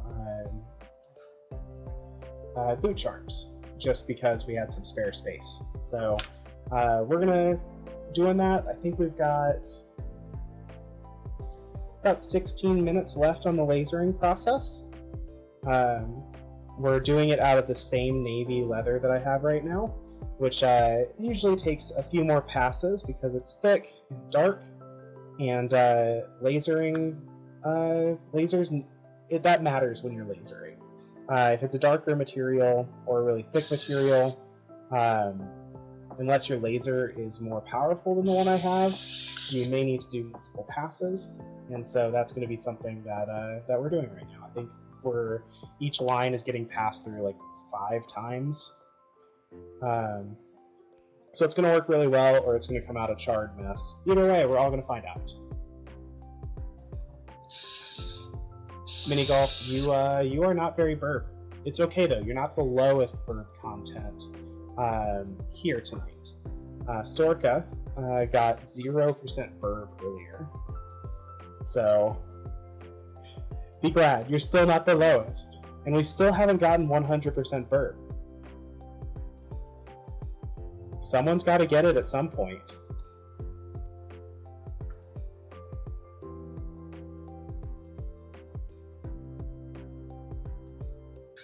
One of these days we will have our first 100% burb. One day.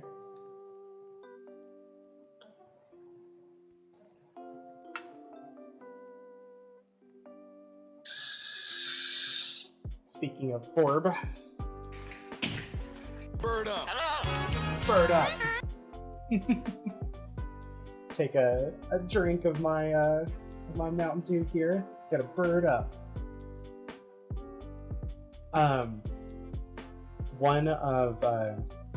Speaking of birds and bird up, one of the changes I made to the channel and redeems is I added a new redeem. This one takes bits, but it does make me have to do ASMR for 5 minutes.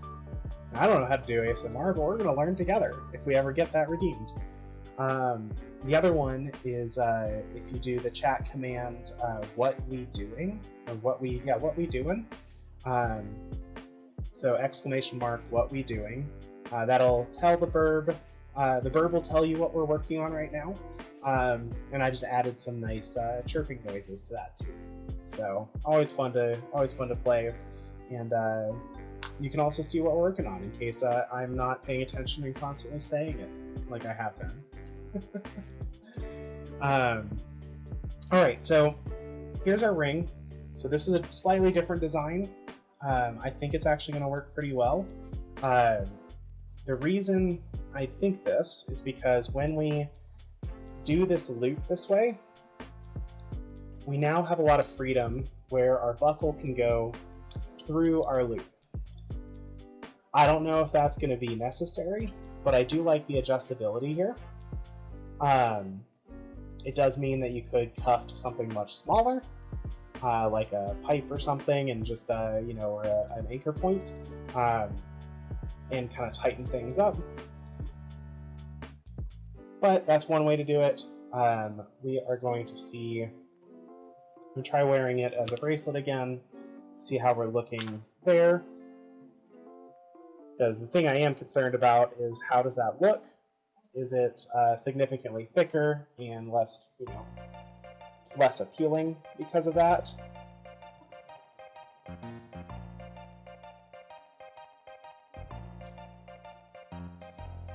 You actually tighten it down a lot more that way.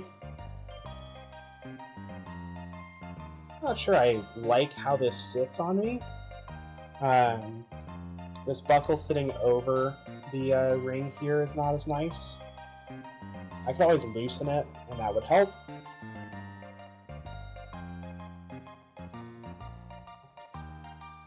Hi, Victor, what's up?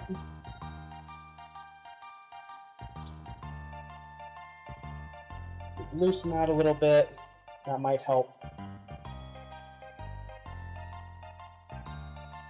By the sheer nature of this, though, this buckle wants to sit over this. AA batteries are in or next to my toolbox, which is sitting on our washing machine.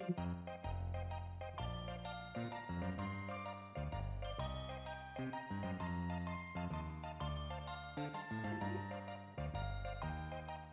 But yeah, so this kind of works. not sure I like that, but I do wonder if we could even go shorter with our buckle design here.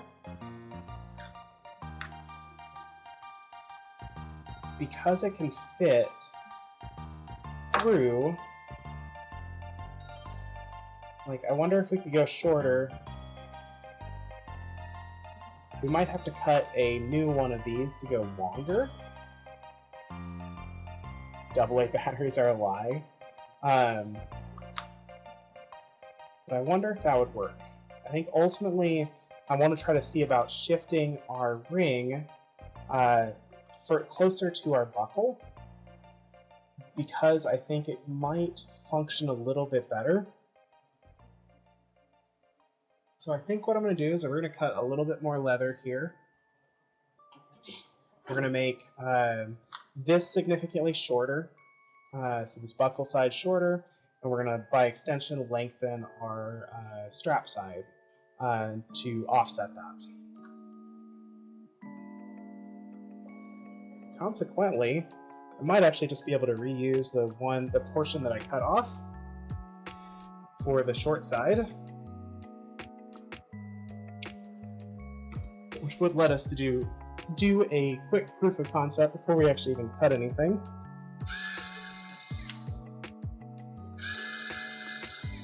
AA. I double AA batteries aren't a lie. I have to use those. I have a light that needs them. I need to actually replace that. Okay. Do a quick... Oh no, this is still too short because we still need to, we need the longer buckle piece. Okay. So what we might do, let's go ahead and we'll mark it here.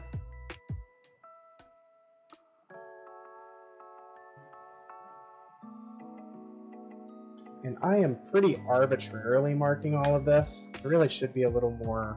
Oops, sorry. I think our lapel is in the way.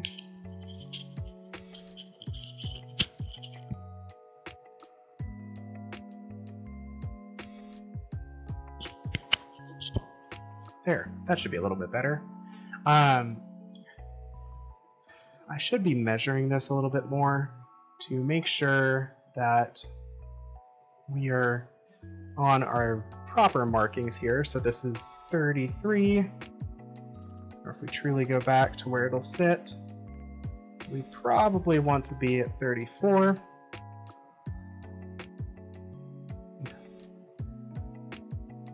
Okay, give this a go here, just like that.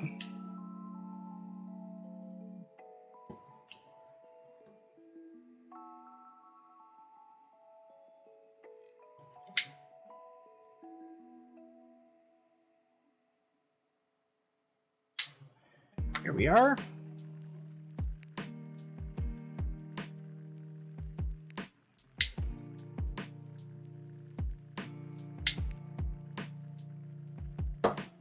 Okay.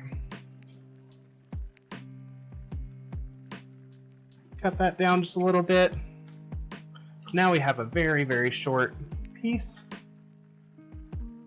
But if my theory's right, this will still look really good and work a lot better because this buckle won't be sitting on the ring when it is wrapped up.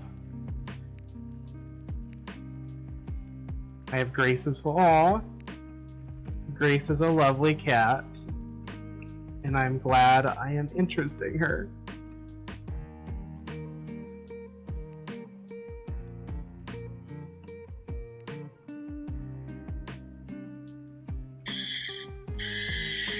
I wonder if she recognizes my voice and is just like, how is Birdie in the TV? Alright.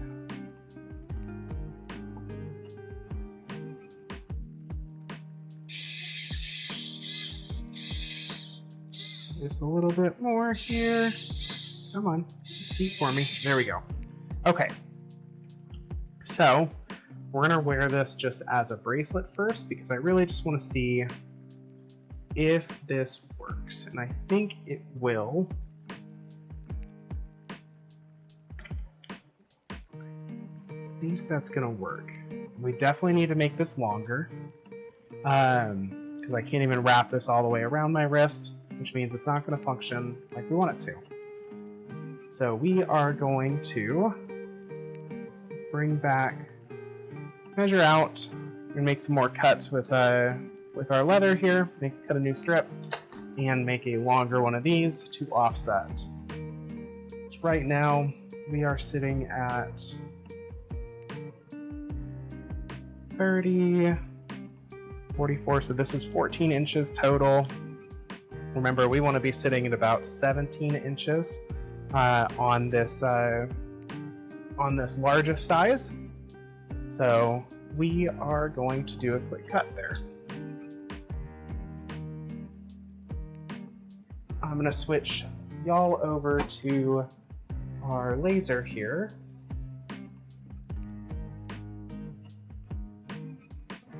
While I do this, because this is just going to be pretty quick. And we can watch a little more closely, see how it's doing.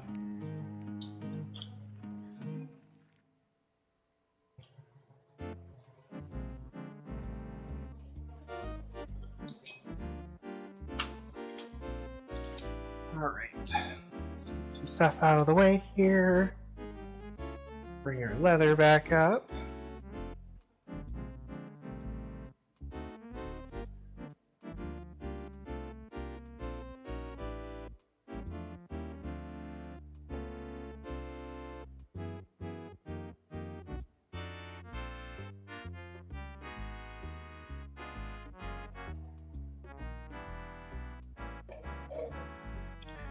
All right, here we go.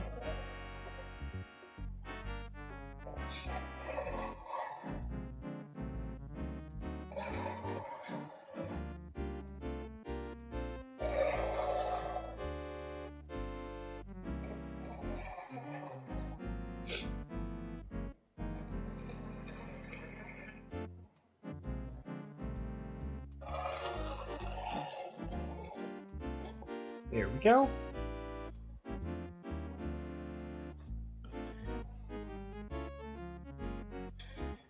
Cut the last little bit off here. And then we'll switch back and keep working on our bracelet. Okay.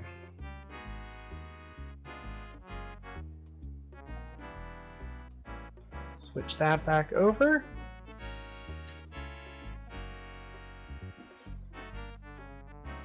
Looks like we've got about 2.5 minutes left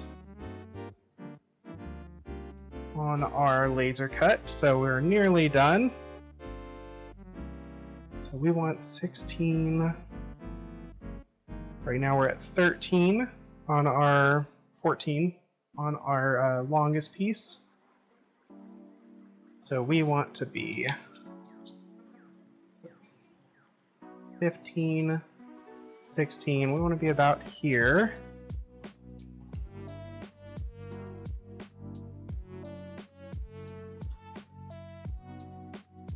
Move this over just so y'all can see while I mark it.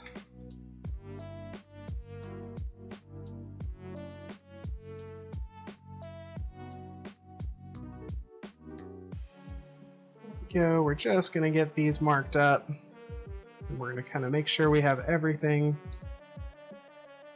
set up for our length here again.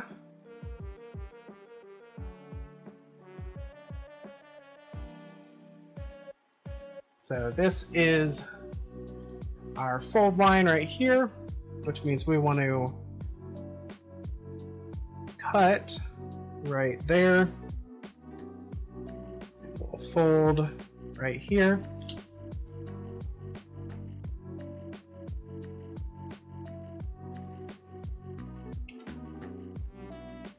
There we go. Go ahead and get our strap end shaped here. Again, I am moving real fast just kind of trying to get this pattern designed and see if I like it. So I'm not trying to finish this piece out just yet, although I probably eventually will.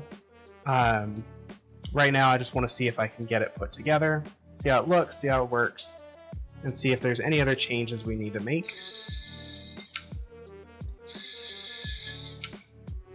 Undo that piece here. I'm actually going to use the holes that I made in this one to mark my holes for the new one.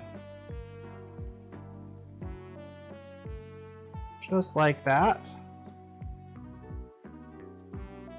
Give them a good mark.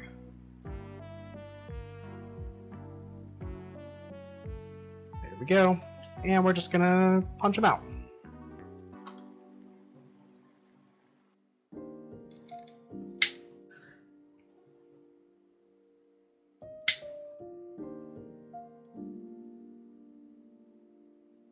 Oh, looks like our laser finished. We will check that out here in just a second. Let's see. Let's adjust our exposure here.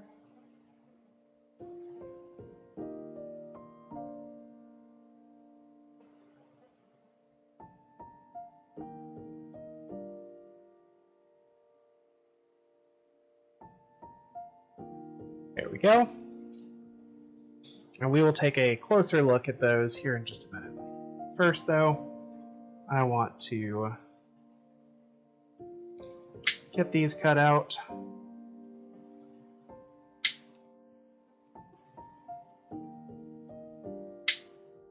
Hopefully my audio is still pretty good. We were having issues earlier on in the stream. But hopefully things have been better. Hopefully you're getting my voice. You're getting the noises as I work. The clips and the scratches on the workbench, that sort of stuff. Kind of like pseudo ASMR stuff. Good. Glad to hear it. Alright. I'm just going to collect those, toss them in the trash. And we're going to put this back together and see if I did my measurements right.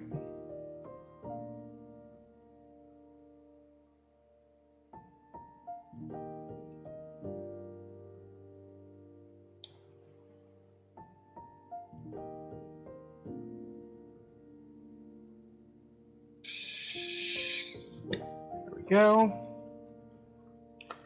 Now, if my theory is correct, this is still going to do the exact same thing that our last design did. The difference is that it is going to, this ring is going to be offset and actually sit a little bit nicer as part of a bracelet. So, basically, assume that we are going to go around through this ring on this side, tighten that up. We will rotate this just a little bit here, just to get where we want to be.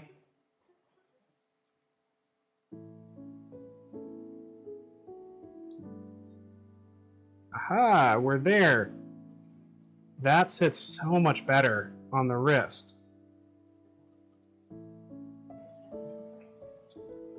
So now it sits a little more comfortably. I could even adjust it a little bit, probably set it off center a little bit there.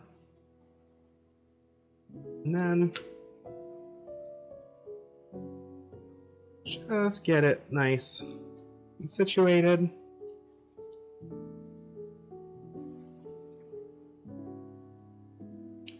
And that functions very nicely. So it's certainly still not perfect, but these sort of things I don't think are meant to be like absolutely perfect. I can keep working on it and keep trying to get there, and I probably will. I think ultimately my goal would be to get it situated where the ring here sits dead center on the top of your arm. And then So we're going to place that ring right where I want it. Tighten this around. And right now that buckle is sitting on the, almost directly on the bottom of my wrist, which some people might not find uncomfortable. For me, I think it is. I'm not a huge fan because it's just a extra kind of like thickness. But actually, now that I'm doing it again, it's not too bad. I might be okay with that. But yeah, pretty simple there. And theoretically, it's a bit like a watch. Welcome back, Esper. Theoretically, we should still be able to use it like a cuff here. And just because we moved that buckle down, kind of offset it from the center. I'm just going to do this in the loosest setting here, because I don't think I'm going to be able to actually get my other hand through. It's hard to do one-handed. And the last thing I need to do is get myself stuck. But yeah, so now we still have a set of functional cuffs that are adjustable. And honestly, yes. Honestly, I still think it would work either way with the ring or the rectangle.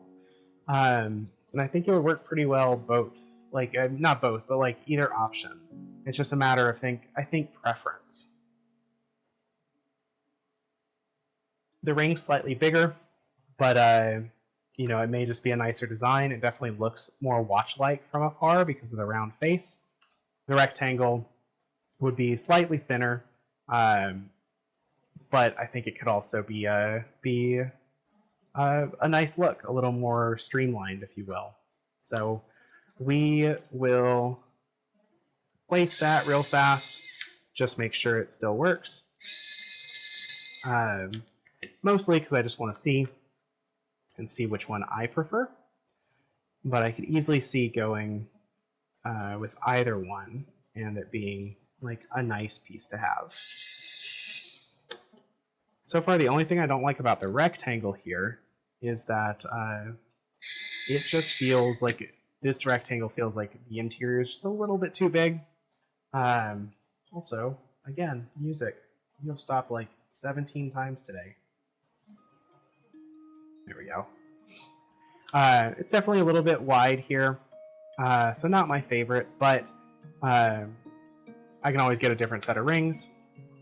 This is just what I have on hand in the moment. So we're just going to swap this out real fast. Then I'm probably going to take a quick break. I'm going to go grab some food. So probably like 3 to 5 minutes. At least grab some and get it back up here. Go to the bathroom, that sort of thing. And then we'll come back and we're going to take a look at our laser engraving and our laser cut. See how that looks. And start working on setting those up.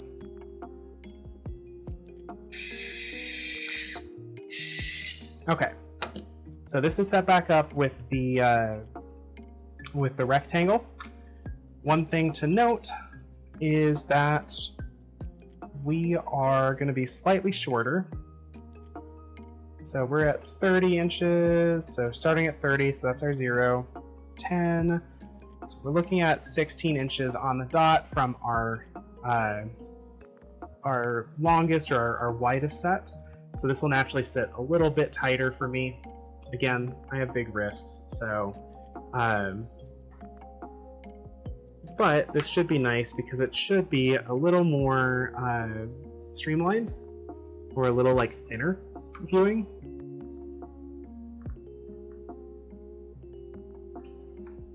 Same sort of thing. Nothing should really change about the overall fit.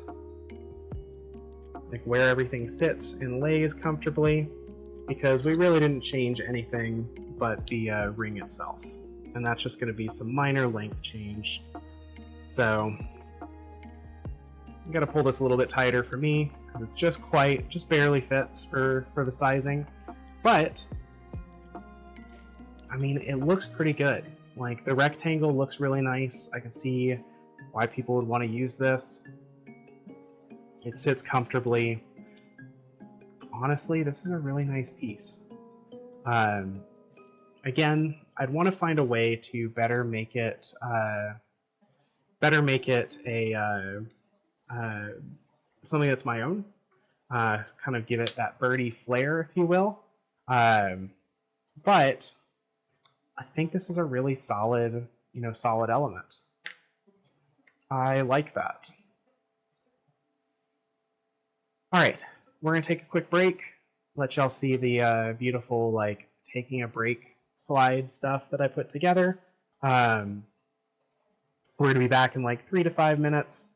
I will actually probably run ads while we're on break, just so we don't have to worry about that. And then we will take a look at our laser engraving and laser cutting, see how they did, see what we can put together, see what all we have and what worked. So I will be right back, y'all.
Alright, we are back.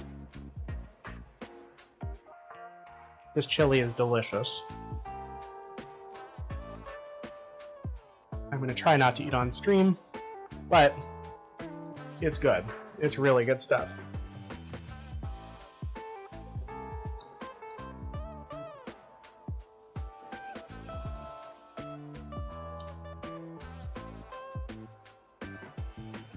Yep, Vic Day is pretty amazing. Alright, so while we mull over the cuff, the bracelet thing here, we are going to take a look at our laser cuts. We've been sitting here patiently while they work. Now it's time to look at the fruit of very little effort.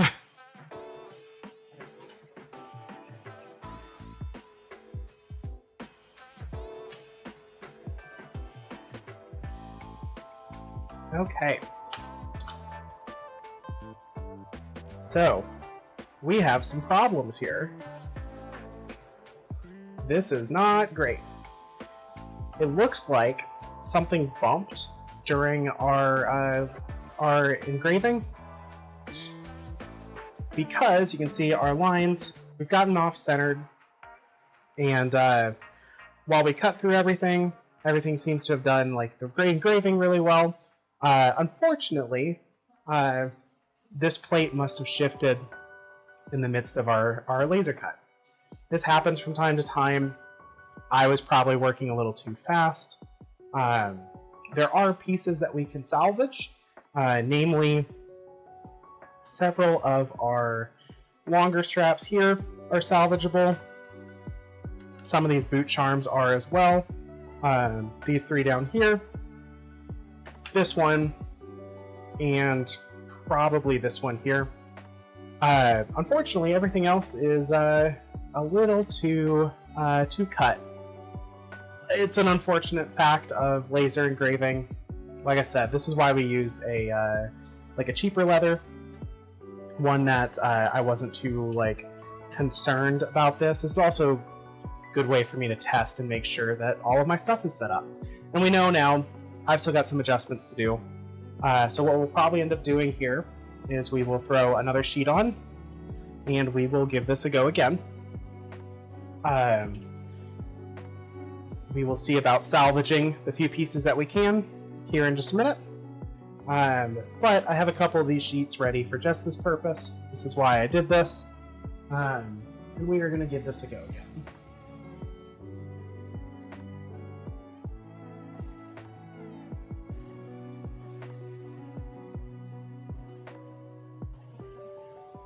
Let's see. I think this time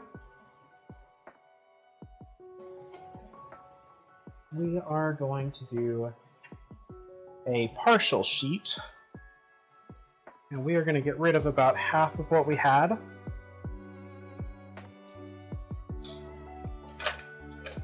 So we are going to set it up probably like this. We're going to get rid of a bunch of what we had, mostly on the bottom side, and probably just do one set of cuffs and then a couple boot charms here to maximize our space. And then we're going to give this a go again.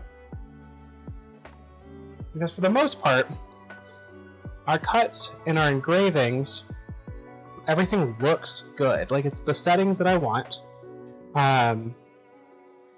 Most everything cut through just fine. So we just want to make some adjustments here.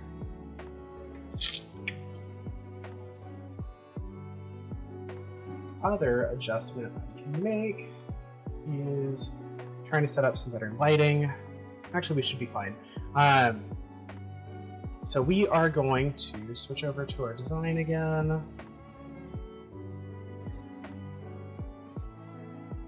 This time around, we are going to start by getting rid of all of those, because that should, at the very least, better fit with our current sheet.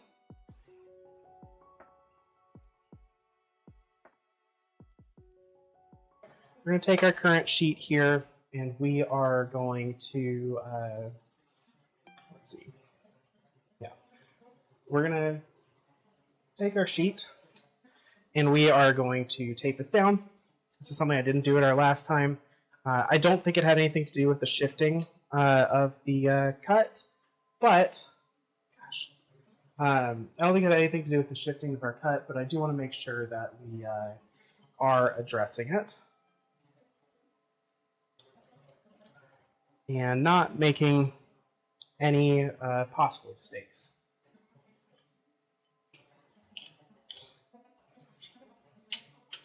So we're just going to do quick tape here.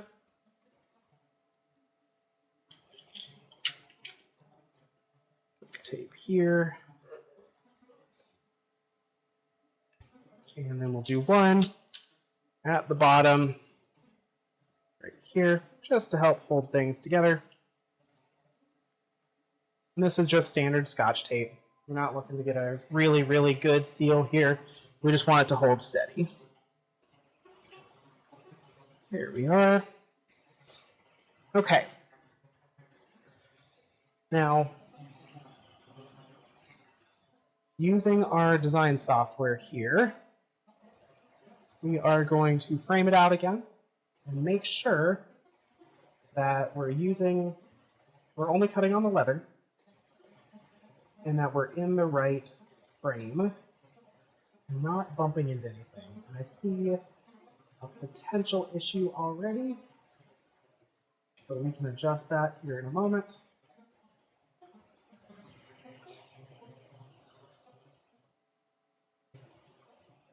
Almost. Looks like we might have to cut out two of those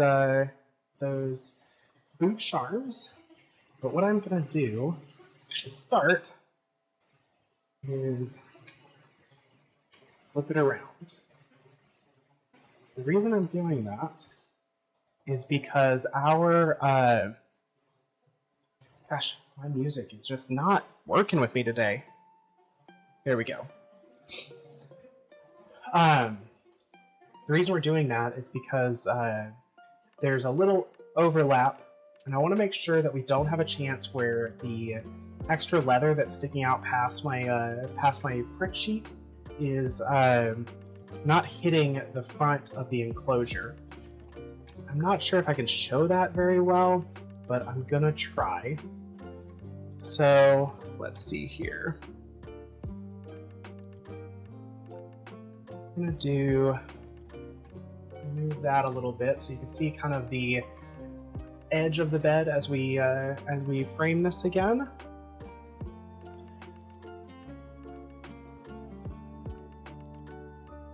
And before we frame it, what I'm doing is just rotating our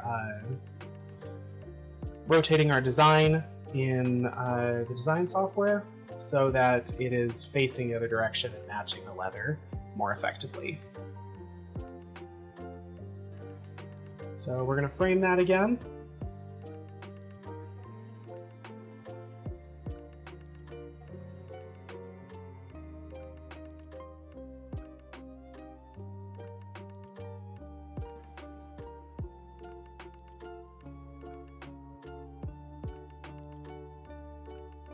Okay, we're looking pretty good now. I'm pretty pleased with that. We'll see if that goes off the edge right at the corner. Nope, we are looking pretty solid. And frankly, I could probably even move some stuff here, make sure that that doesn't go off. So we're gonna close this bed up a little bit because I want to frame it one more time.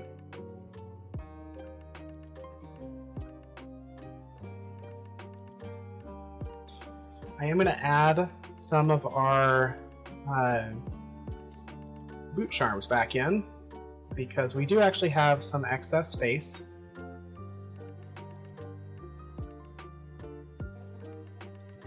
And if we can use it, I'd like to. That. I know you can't see what I'm doing right now, and I'm sorry about that. But with everything closed up, we are going to do one more quick frame here. So we want to be looking at that front edge of the laser bed, making sure that it doesn't actually hit anything. comes pretty close, but it's not quite hitting anything, which is what we want. To be abundantly safe, what I'm going to do is I'm going to open it back up. We are going to push the entire laser about an inch further back because we have the room to work with. And I think that is legitimately part of what our problem was. So if we frame it again, I'll leave the camera looking like this for a moment, so you'll be able to see that it's not going to go quite as far anymore.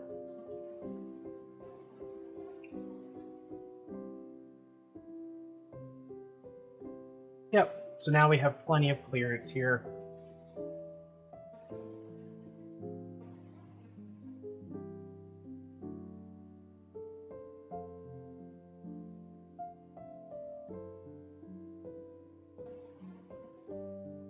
Adjust our camera back up a little bit.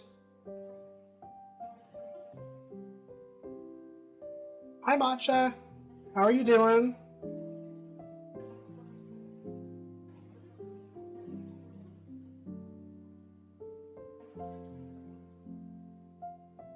Let's see here.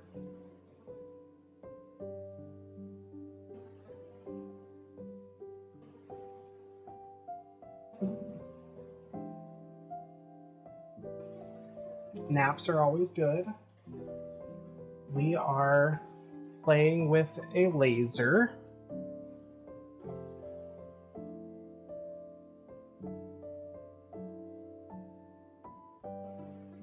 Interesting.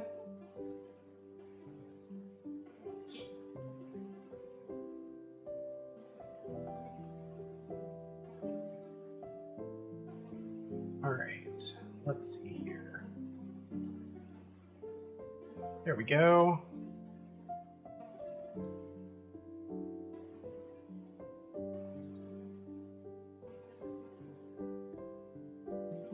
Okay. Interesting. That's what's happening. Okay. Like, what is going on? It's our camera. Do a little bit of adjustment here.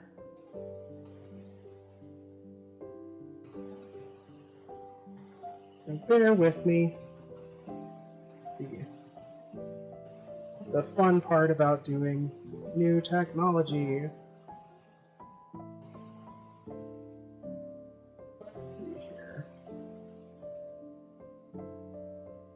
We're going to make some adjustments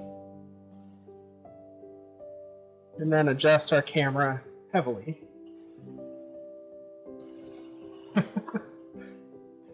So, freaking lasers. Yeah, we're doing freaking lasers. Zoom that out all the way here.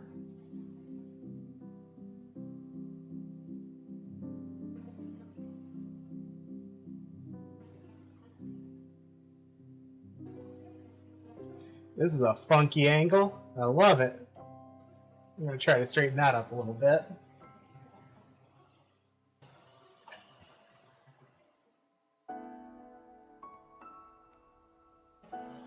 Okay.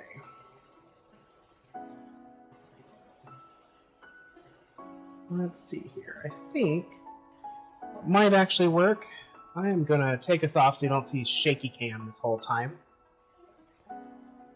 I feel like every time the laser is running, the laser song from Vengeance should play. That's fair. We could try that sometime. There's definitely some fun stuff I want to do with that. For the moment, though, we are going to switch back over to my table while I get this functioning. Just to save y'all the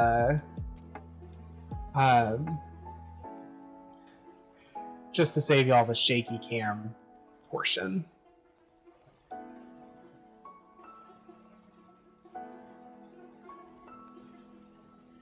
Because we're about to do some fun inversion here.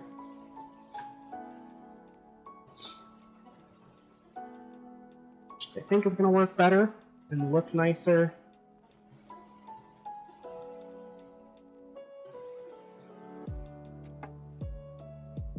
but just needs a little bit of work.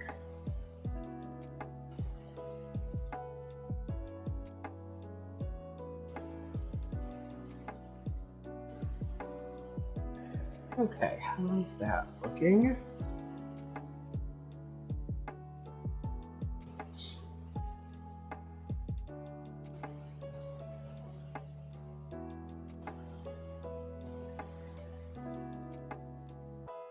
Oh, I love this. We love setting up new technology and then running into tech problems all the time. But this is how we learn.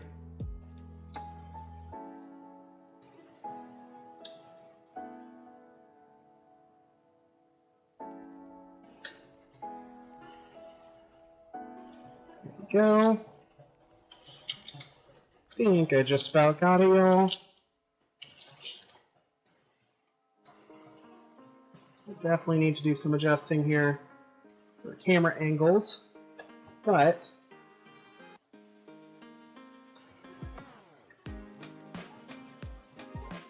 I think we're going to be in the clear.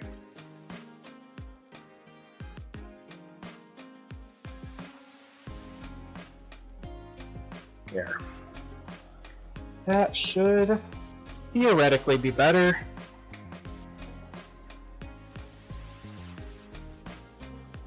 You'll of course see.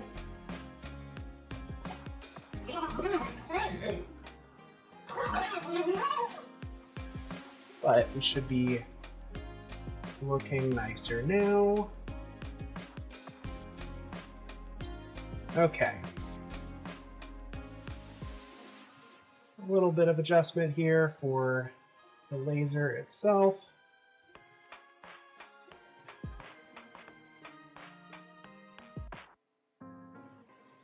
All right, it's not perfect, but you know what? We'll take it. I'm not going to futz with it anymore.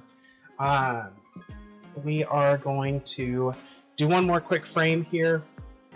Make sure that everything is lined up. And then we're going to give this a go.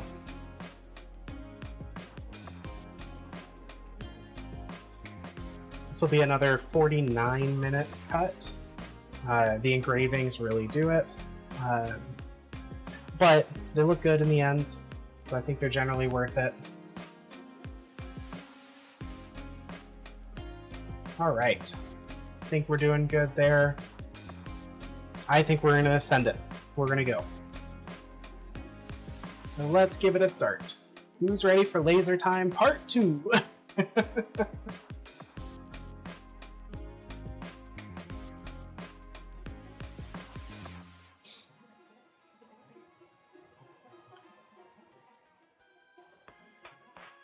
All right, we are off and going. Gonna adjust this again a little bit. Mini Golf, thank you so much for hanging out again. Really appreciate it. Hope you had a good time. Get some good rest, and we'll see you next time. I'll be on. Hi, Vic Day. What's up? Yeah, that's why I'm gonna switch over to our side corner there. It is definitely something to consider. The other thing I'm looking at is probably filtering a little bit here, because I definitely don't want to be a seizure issue. It is definitely something that I've considered a little bit as we've been talking. So let's see if I can play with some filters. See if I can help kind of make that a little less noticeable here.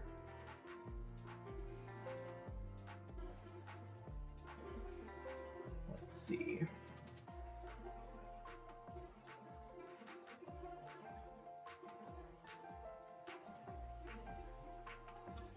It is definitely cute and it works, but yeah, we can definitely work on making sure that we are not We are not hurting anybody.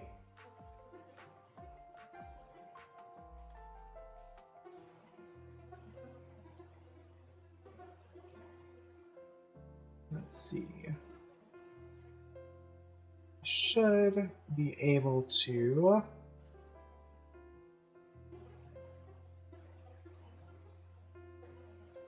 possibly do some color correction here. That doesn't help. It works well when it's not engraving and it's a solid light. That's what I was looking for. Let's drop our opacity a little bit.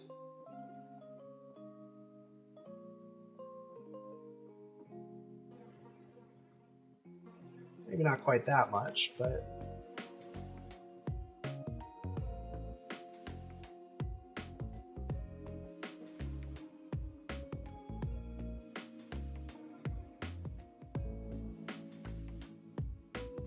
let's see here.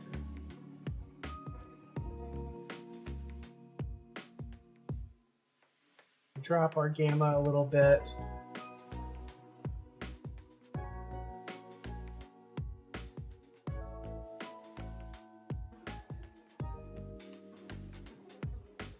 Actually, doing it this way might help. There's definitely some stuff we can work on to make this nicer. But yeah, that's definitely a learning experience for us.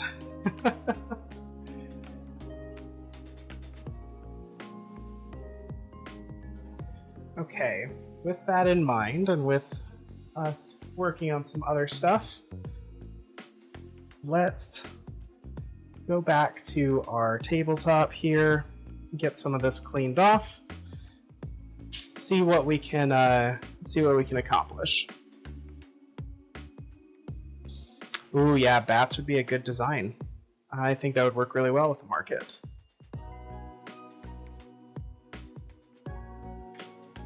I will have to look into doing that, because that's a solid idea. Thank you, Star. Okay, we're just gonna wipe our dust down a little bit.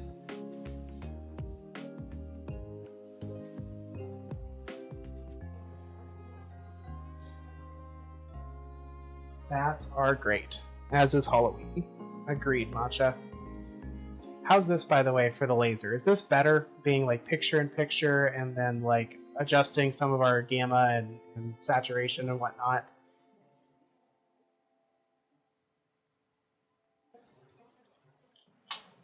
I'm hoping it helps.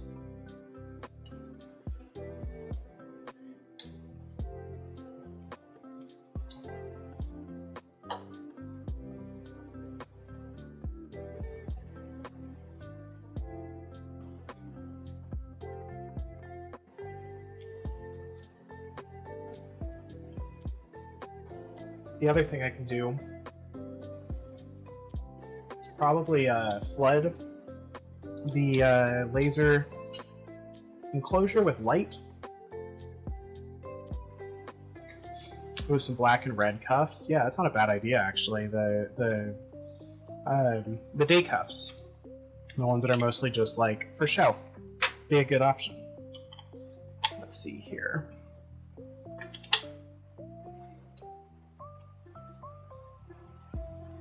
So one of the things we can try for our laser is actually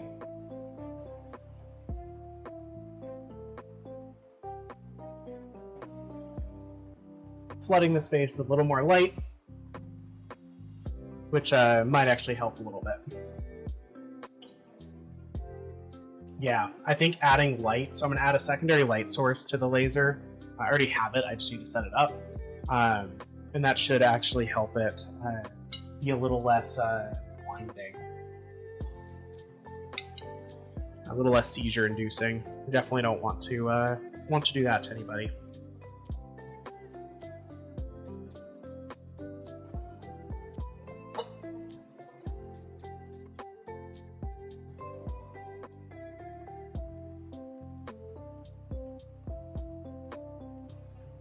As in, will the extra light harm or inhibit the laser.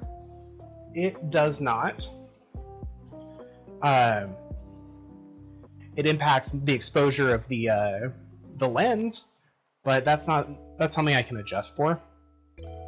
And I think it'll honestly be a better choice for us, just because it's going to make those flashing lights less noticeable, because we'll have brightness all in the enclosure.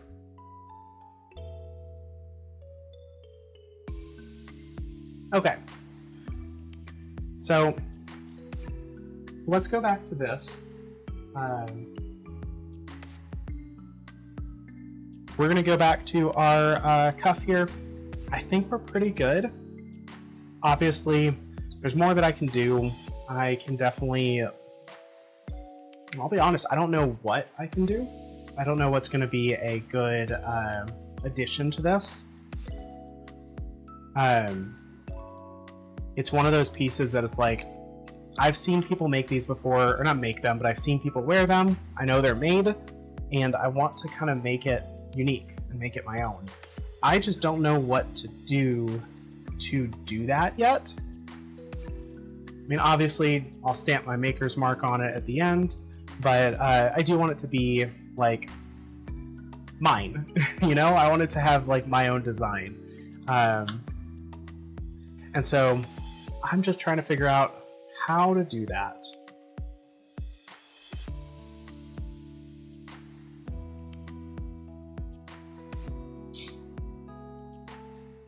Now, when it's working like this, it's a set kind of that infinity symbol. Is there another way to go about this? This works pretty well. I definitely don't want to ruin something that is already working. But what could I add? Like, could I do a D-ring off to the side to help with, you know, having like a connecting point? So it can be something that can be like clipped onto. If I did that, where would I put it? I would think naturally right here, but that's a good question. We could also just put it in this loop right there. And by that, let's see. Do I have my 1-inch D-rings? I do. It is an advantage to the current. Yeah, so the secret cuffs do have, I did put D-rings in, and actually my newest design has a secondary D-ring right here, so you can clip to it. And I wonder, this is a very simple ad if I do this, and if it works well. And we're just gonna have to see if it looks good, if it hinders the function in any other way, and if there's anything else I want to do with it. So in this case, all we're doing is adding the D-ring here.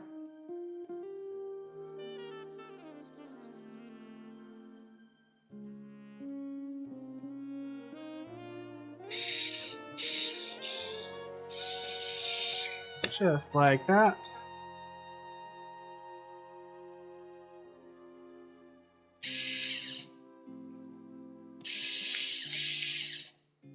All right, come on, thread for me. There you are.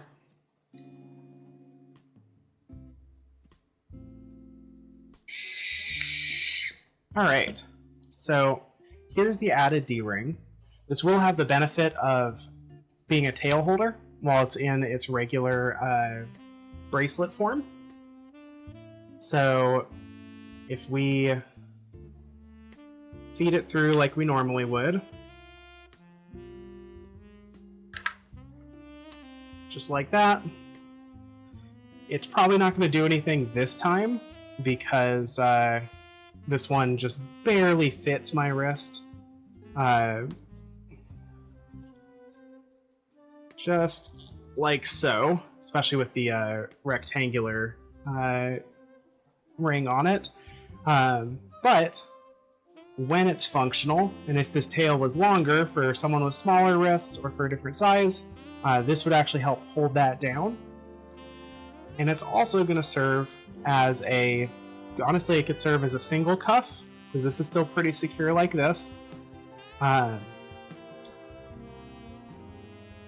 And if we put it into our other position here,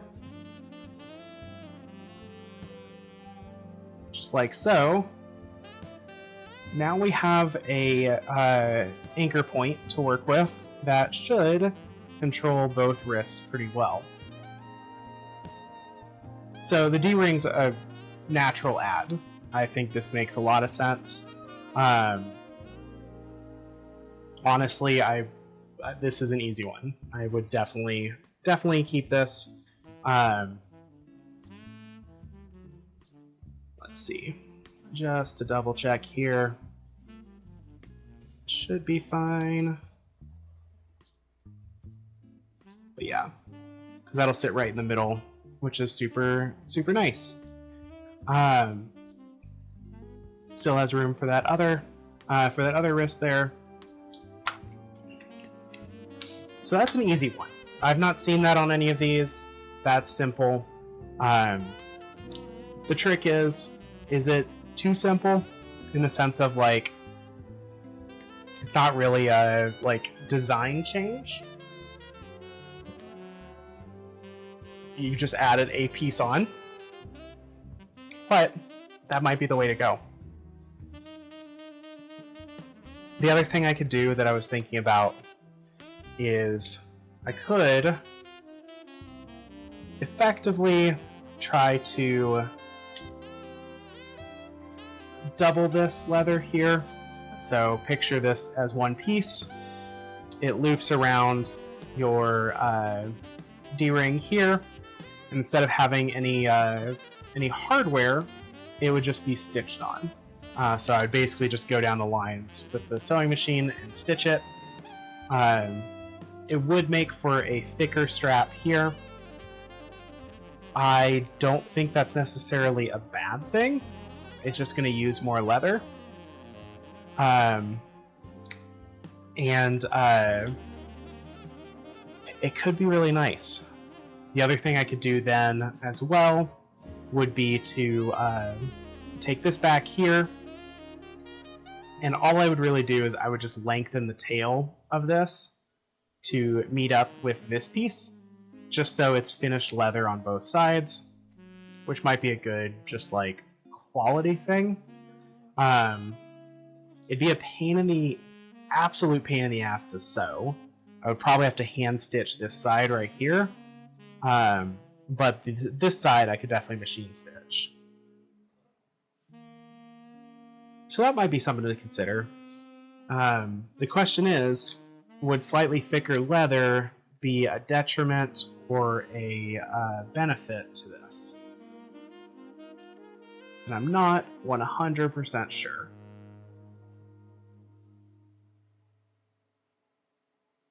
I think it could work, because then you just kind of cut these all down to the same sizes, and it would just be one piece. You can burnish it all together so it all looks and feels like one piece, and then you have like a heavier duty strap. Even if I use a thinner leather, the strap itself is heavier duty, which makes the whole piece a little more resistant to use and wear and tear. So it does make the final like bracelet portion a little thicker. In fact, I feel like I'm gonna try to sit this in a way that I can kind of mimic what it's gonna look and feel like.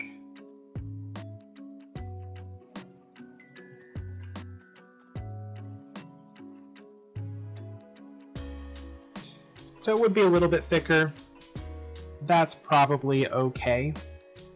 This is a pretty thick leather to begin with, so my other leathers would be thinner. But that is a consideration that I want to make. Either way, this is a good prototype. I think this is where I want to be with this one. So, with that in mind, what else did we need to get done today?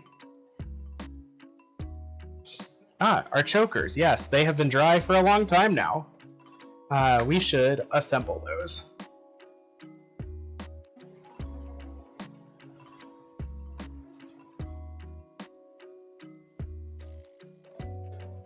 Okay. So these are burnished and sealed, pretty much ready to go at this point. What we need to do is we need to add my maker's mark, and then we need to start putting the hardware on.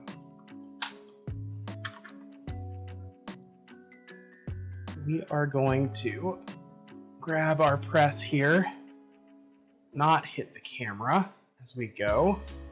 In fact, move this over here and back, because I am going to readjust our camera again.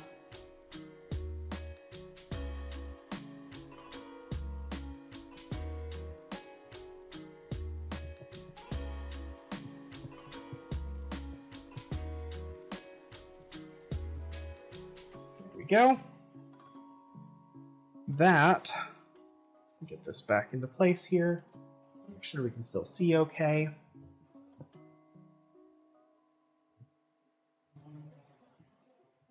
That should be perfect. Okay. So, we are going to swap out for our stamp here. Where did my key go? There's my key.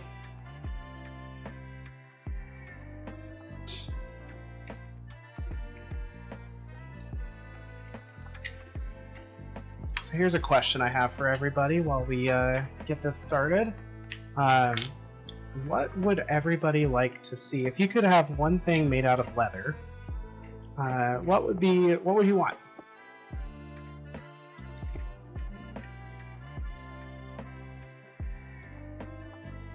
I'm always looking for new ideas, for things to try, and I usually find just asking people what they'd like, or what they want to see, really helps. So, what would everyone here like to see made out of leather?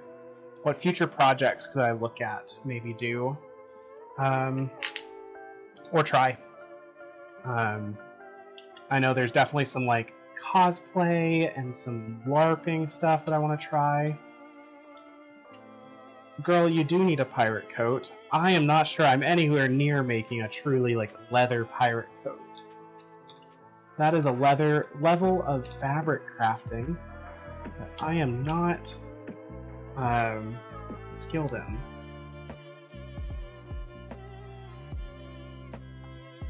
So that is something we can try at someday, but it might still be a while. Girl, that's not cat deer abuse.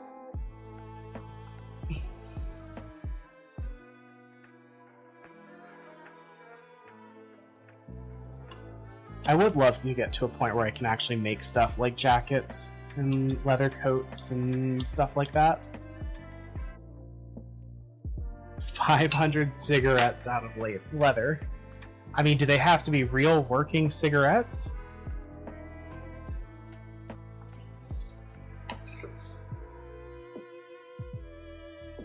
Okay. We are going to measure and mark these.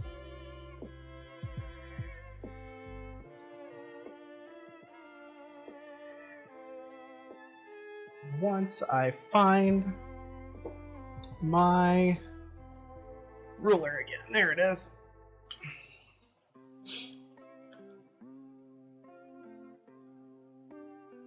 I don't actually know that meme, I'm sorry.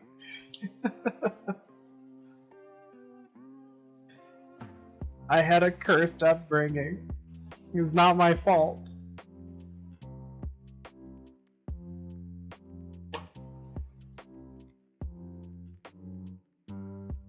Giant fursuit blunts. That's awesome.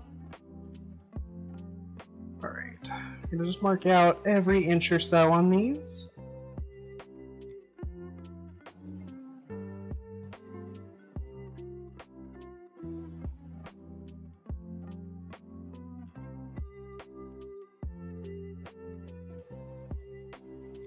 There we go. Same thing on the next one.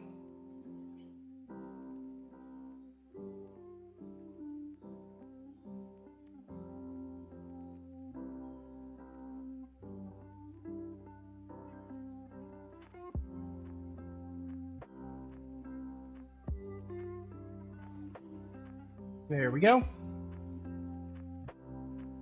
It's from the... I mean, I did watch the Orville. I just don't recognize that meme, unfortunately.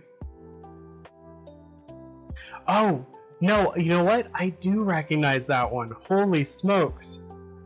It's just been a long time since I watched the Orville. But I do actually recognize that one.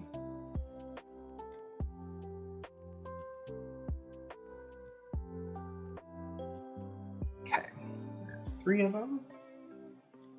And then our 2 larger ones here.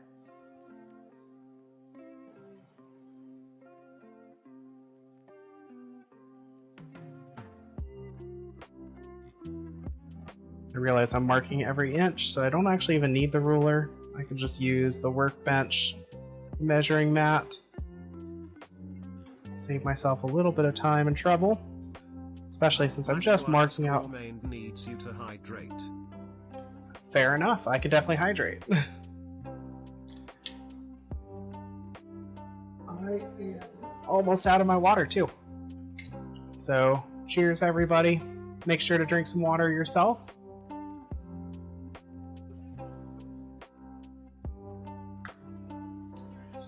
If not water, at least grab a drink that you like. Maybe a snack. And generally take care of yourself tonight.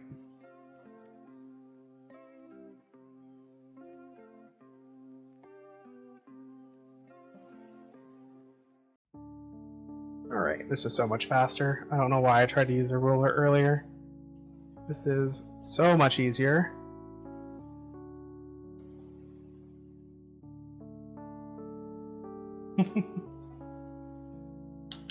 Okay, with those marked, welcome back, Star.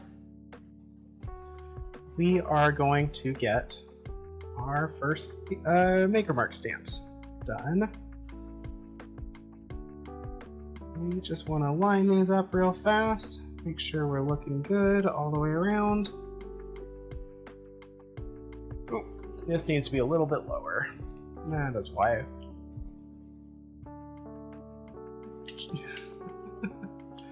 Something tells me if you have to ask Matcha, it doesn't actually count.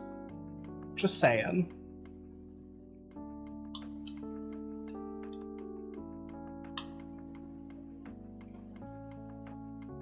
Okay, don't need to go that low.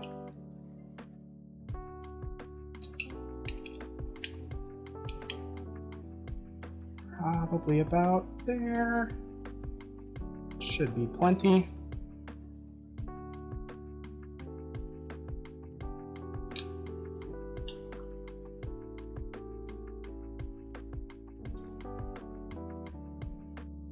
All right, here we are. Recenter that a little bit.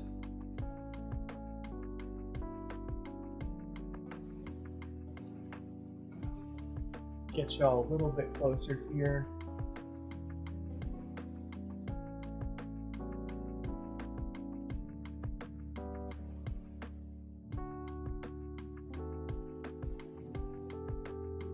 There we go. That should work.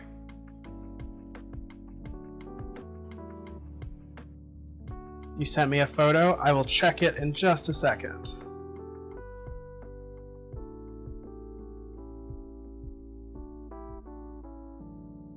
I just want to make sure that this is lined up.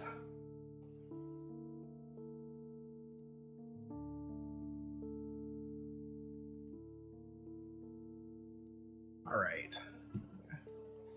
Give that a nice press.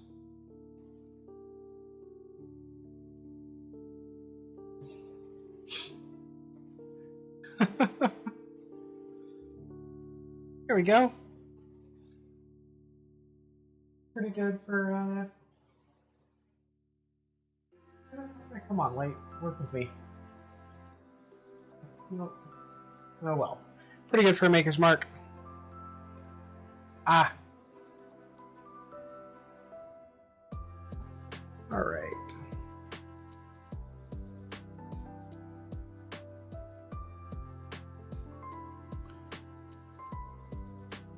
There we go. Yeah, that's looking pretty good. Set these aside. Alright. Photo, did you...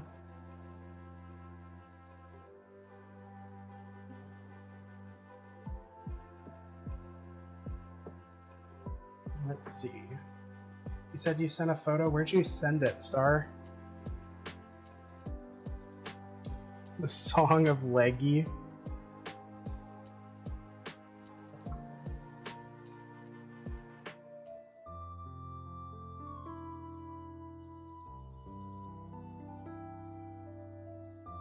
Texted? Okay. There we go. Just a couple more now.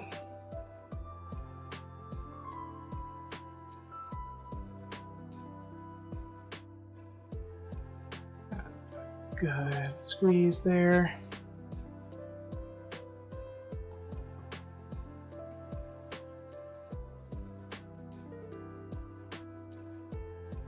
And one more.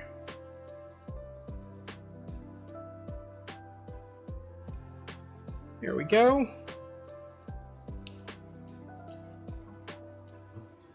All right, Maker's Mark's done.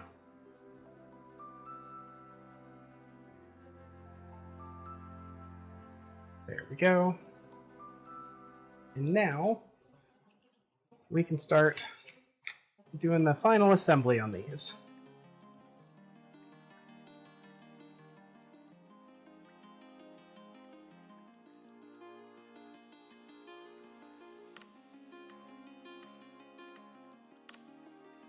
Star, I'm not seeing a text from you.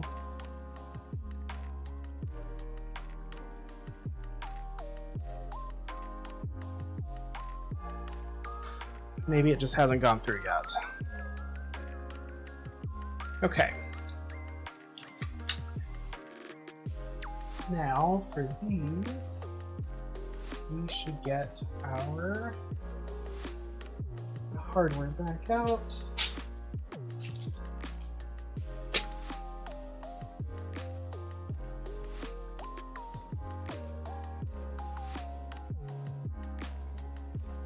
Go. Let's rotate here.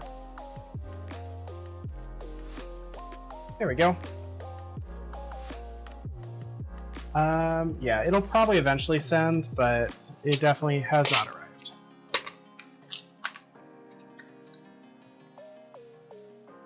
Okay.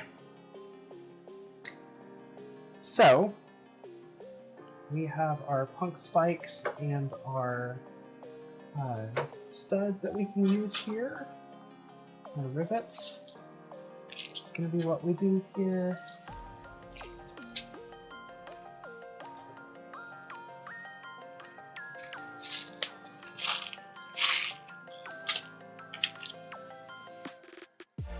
Speaking of Discord, this is a reminder that I do have a Discord, and I would definitely love to see more people on it.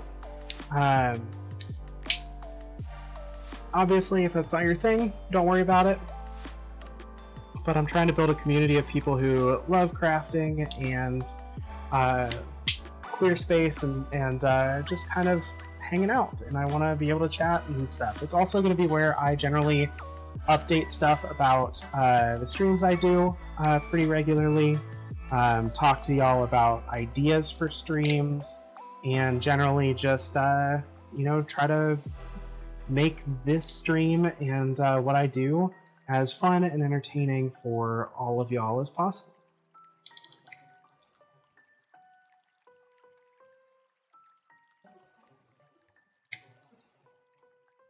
All right, we are punching these holes.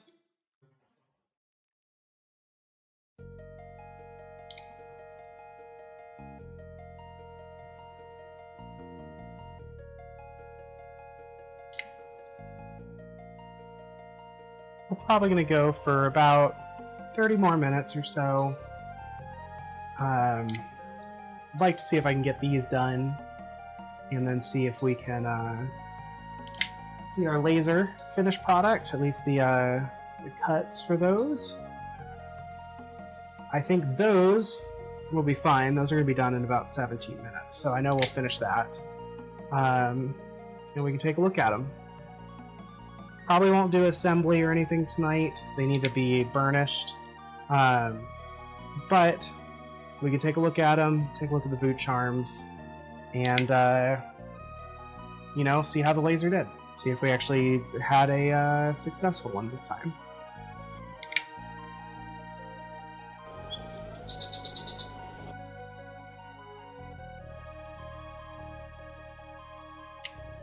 What we doing? We are assembling the choker necklaces. Let's see here. Thank you, Borb, for answering that.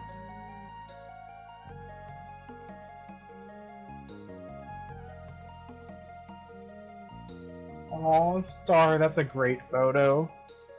Simba is adorable.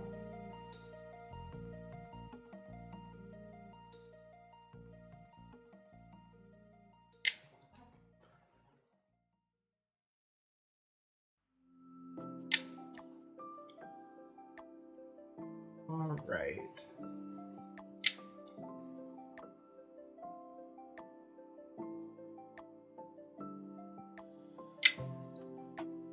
He is a ham. He always has been.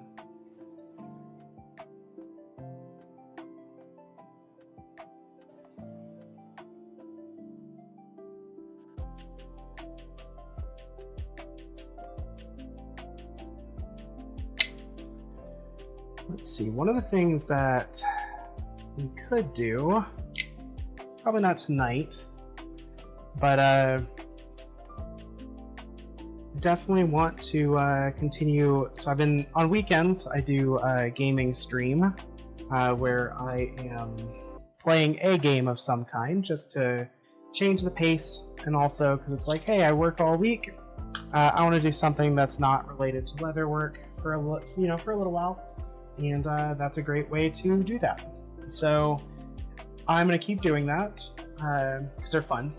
But I do have the idea as well of like, hey, maybe for the last 30 minutes to an hour of these streams, in which case I would probably actually lengthen these streams, either start an hour earlier or stay an hour later. But I do wonder if I could, if there'd be interest if I switch over and we do kind of like a cool down game. So, we've done a bunch of leather work. Maybe we'll just kind of relax and play a game. Just to do it. It kind of helps me unwind a little bit. But B, also just to try different things to, keep trying to do new stuff and, hopefully see more people show up and more interest involved.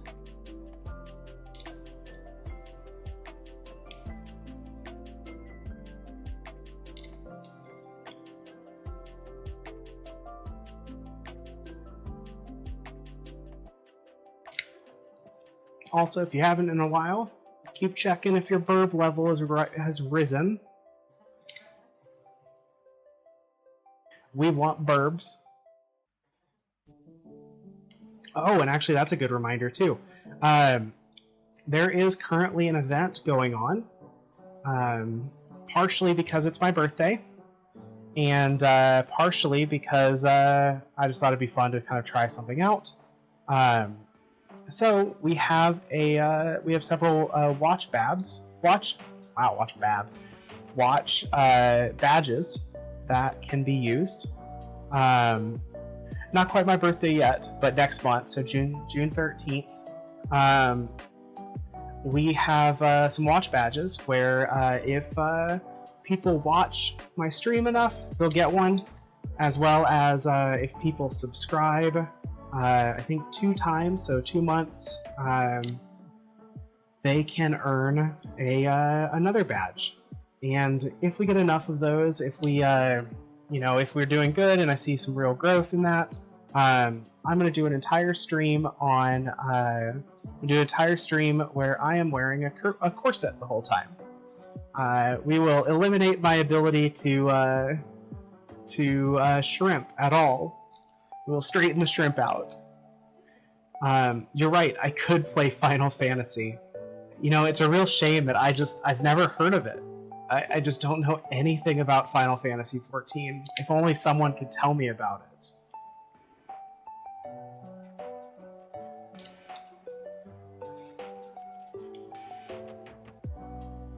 In truth, I'm very much more of like a comfort gamer. I like Have you heard of the critically acclaimed MMORPG Final Fantasy XIV? With an expanded free trial which you can play through the entirety of A Realm Reborn and the award-winning Shadowbringers expansion up to level 80 for free with no restrictions on playtime. Thank you, I'm glad I know about it now. Unfortunately, it doesn't sound like a game for me, because I like more cozy games. I like stuff where I can just kind of explore, clean stuff up. I mean, I could. There's several people here that I know play Final Fantasy XIV. We could do a game night together. I could live stream it, and y'all could show me how to play the game or walk me through the baby levels. Unless they're all single player, and that would be a bummer. Clearly Rocket League is the perfect game then. I mean, maybe. I am not a competitive person. That's part of my problem. So I'm like, I want a game where I feed a ghost named Pants.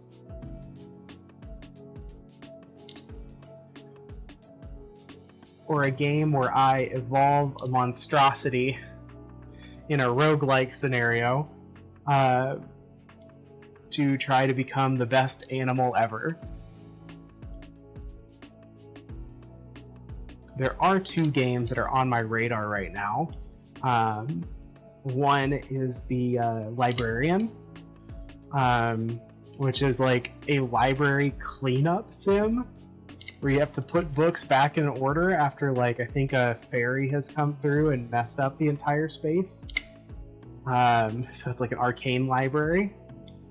Picture like Power Wash Simulator, but library. Blueprints could be a good game. I would actually be up for playing that.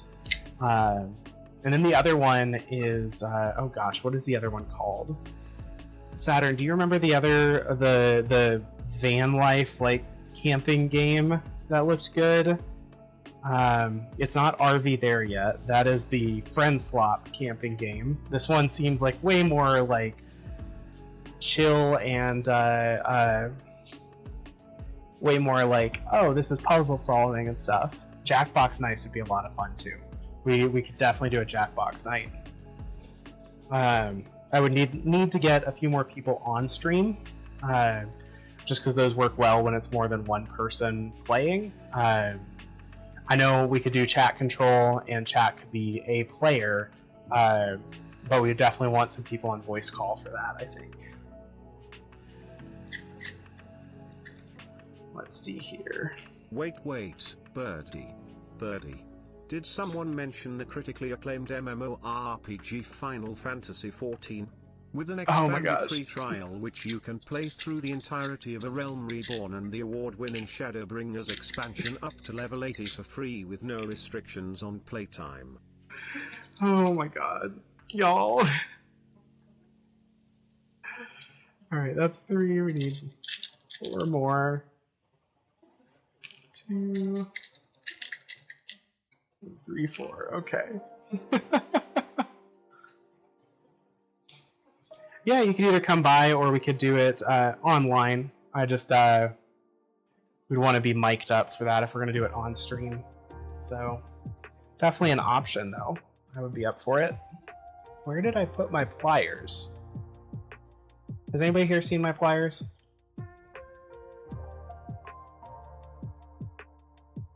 Yeah, they're definitely doing that. Collecting as many copy pastas and just spamming my my chat with them.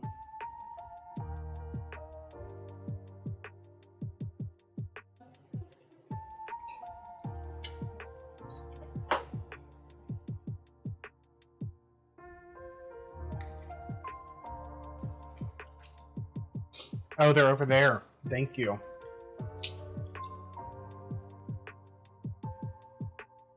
Found it. Does it really? I'm sorry.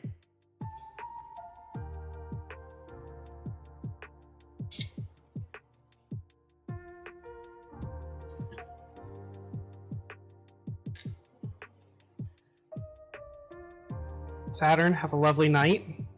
Thank you for hanging out.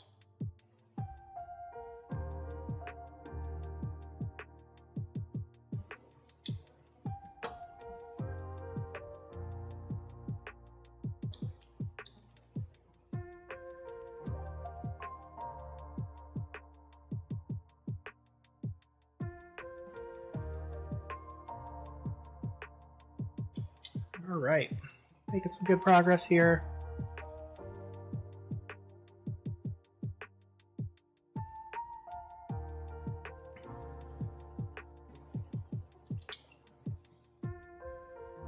Star, you said Untitled Goose Game people are making a new game?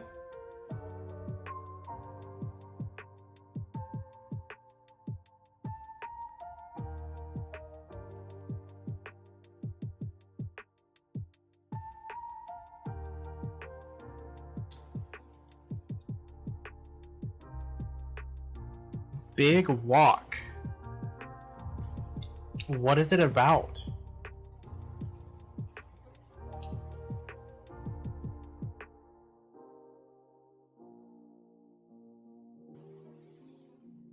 I'm assuming it's about a walk or hiking or something, right? But what's the overall premise? Friend slop open world exploration. Okay. I'm here for it.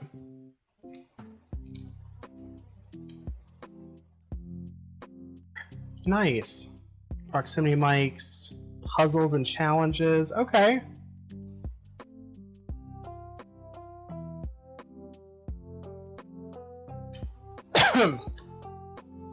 God, what was the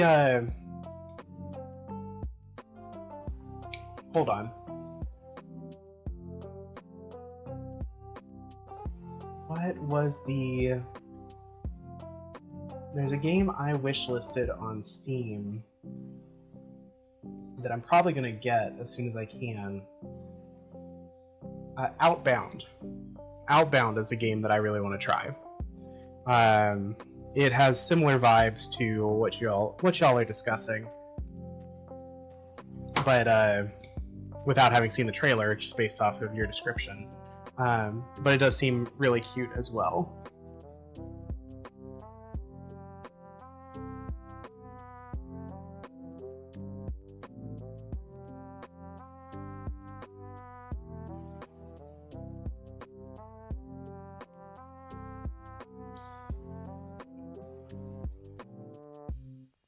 Right. Here we go. Drop my suppliers there.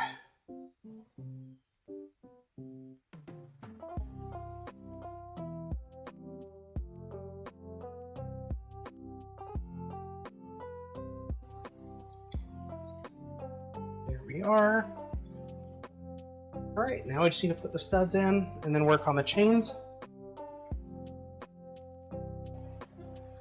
We will see what we can do with that. Let's see, what was I doing? That's what I was doing.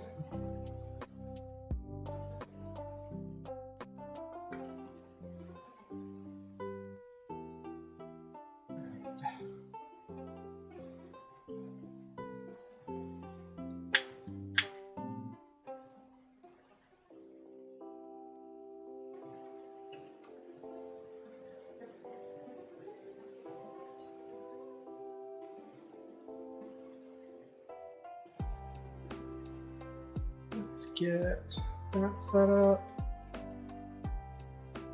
Okay. All right, and I'm back. Coral Island could be a fun one too. I definitely don't want something that like, I don't want to commit to something like really long or over the course of like 100 different streams. I just don't have that level of game commitment in me. So I kind of want something that's going to be a little more chill, a little more like maybe we finish it in 1 or 2 sessions, maybe 3 or 4 at most. Which is why I'm probably like not going to play Minecraft or anything, despite having played it plenty back in the day. I really want to kind of just do stories. I want to do stuff that's a little bit shorter, a little more focused on just kind of a finite story.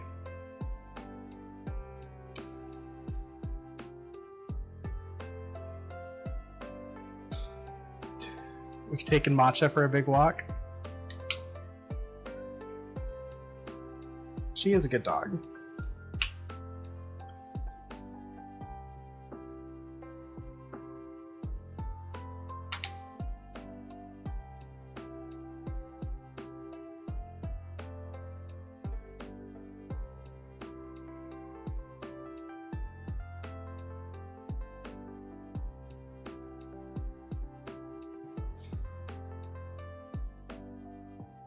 All right.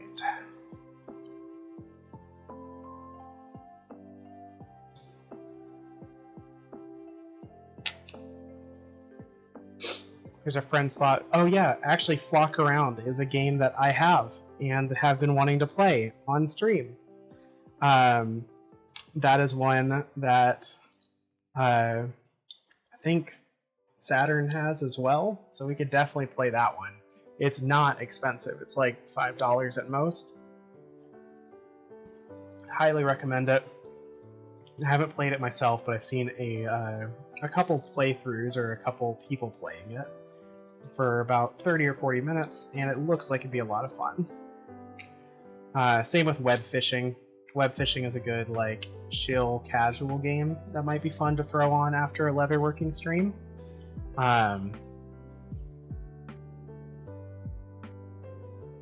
Your cornbread's great. It worked really well, and I'm very scared as to, like, is it just that you put it in too big of the, like, the pan that's too big, so it kind of flattened out? Or, okay, wasn't that you added extra ingredients or anything? Because it looked like it was just standard cornbread. You had to chill it? Okay.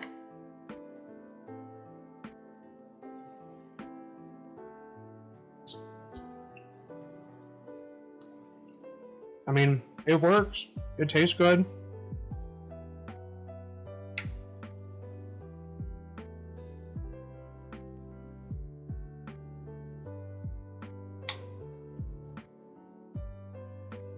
We definitely need to get a smaller pan. And yeah, if you could get it on the Steam Deck, if it plays, which I think it does, we could absolutely do a group night for Flock Around.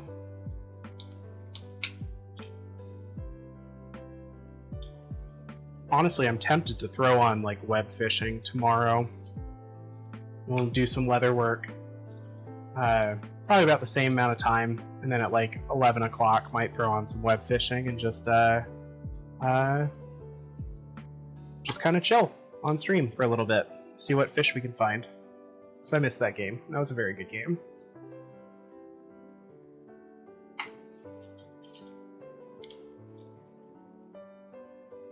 Fish.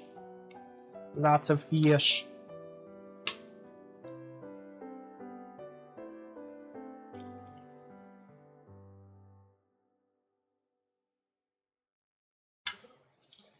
All right. Making some progress, just throwing on the screws here.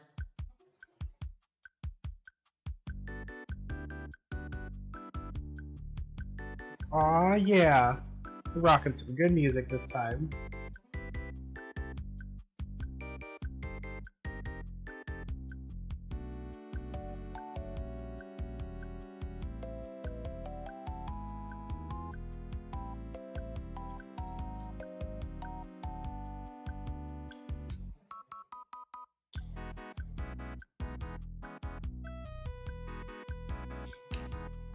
What, Victor? You don't like the Nintendo Wii Shop music?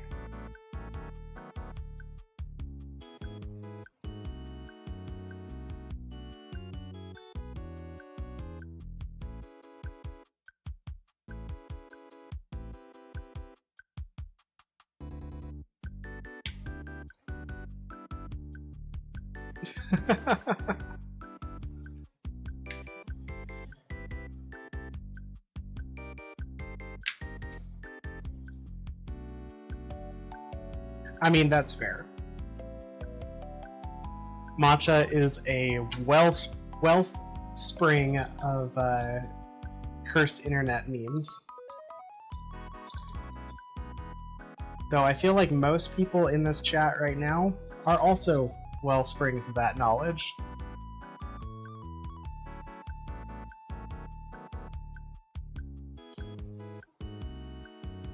Alright. These all lined up here.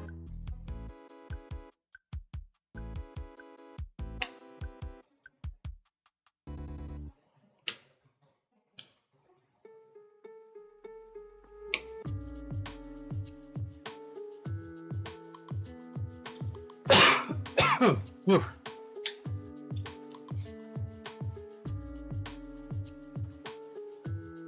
All that rattles in my brain is memes. Oh my gosh. Matcha. Super shit Rocket League and sluttiness. Love that. Okay. I mean, that's a mood though.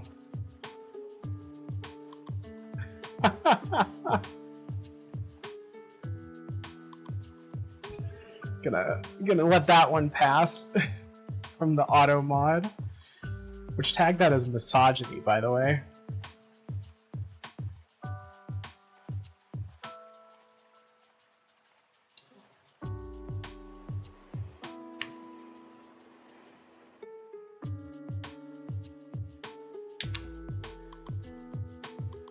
All right.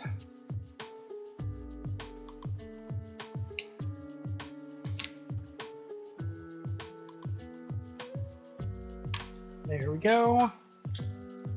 One more of these, and then we'll do one that is studded instead of spiked. Looks like our laser is done as well.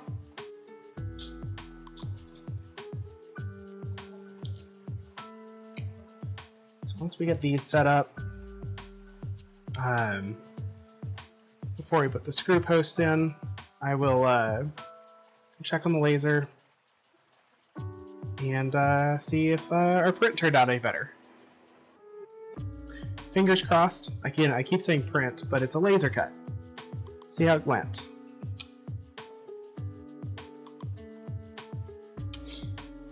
But for now, finish up these last two choker necklaces.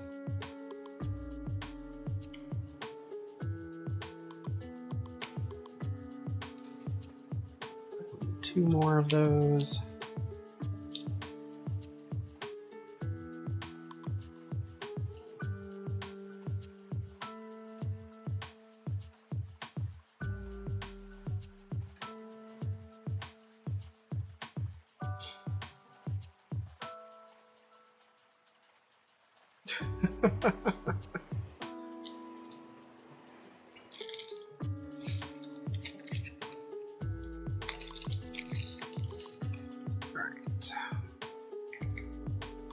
These into place.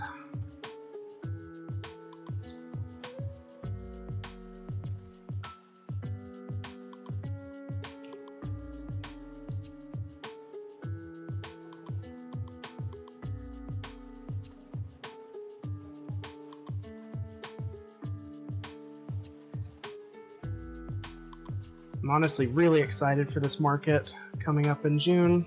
Should be a lot of fun. Good chance to sell wares, but also just a good chance to get up to Seattle and see friends, and also like do something new. I've never been to this club, and I'm excited to see what it's like.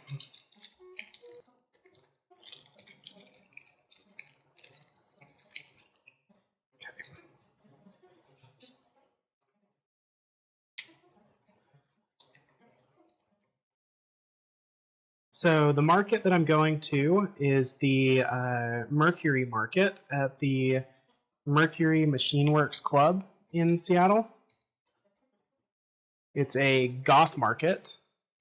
I do still need to text you about the details. I will text you here in like 10 minutes as soon as we finish the stream up.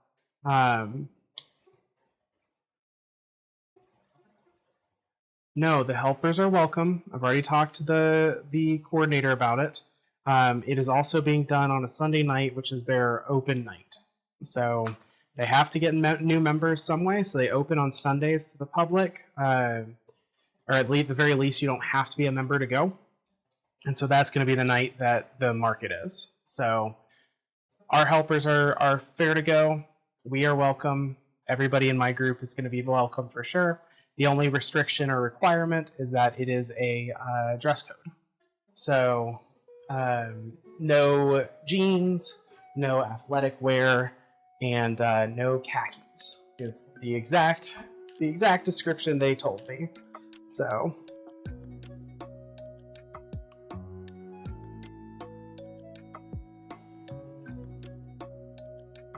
all right, just gonna get these crimped.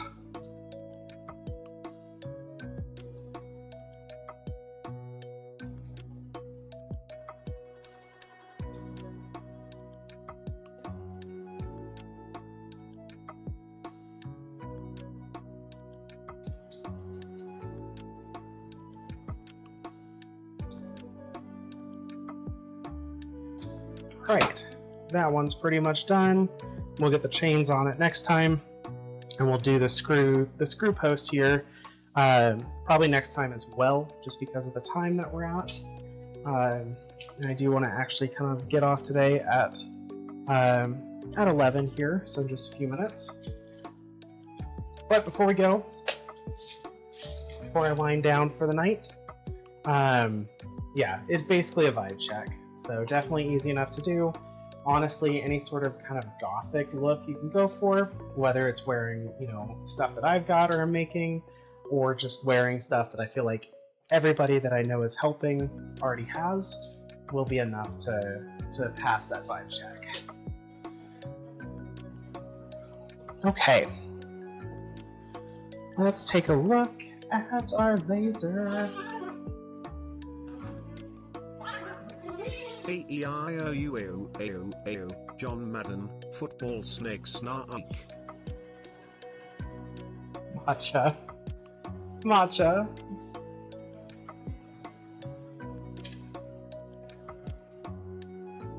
Okay, that is significantly cleaner. This is what I was hoping for. So everything looks good. It's like everything cut really well. This one didn't quite cut through, but we can finish that off. That's fine. Everything else, though, seems like it cut perfectly through. That's exactly what I wanted to see. So worth 1,000 points. I mean, fair. That's a good one. All right, let's just do a quick little cut here. Get some of these out.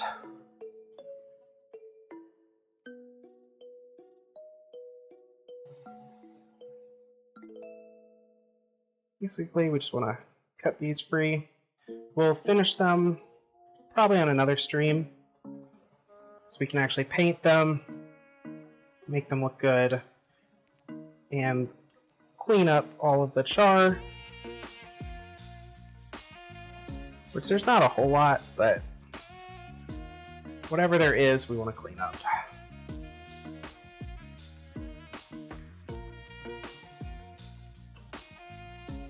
go.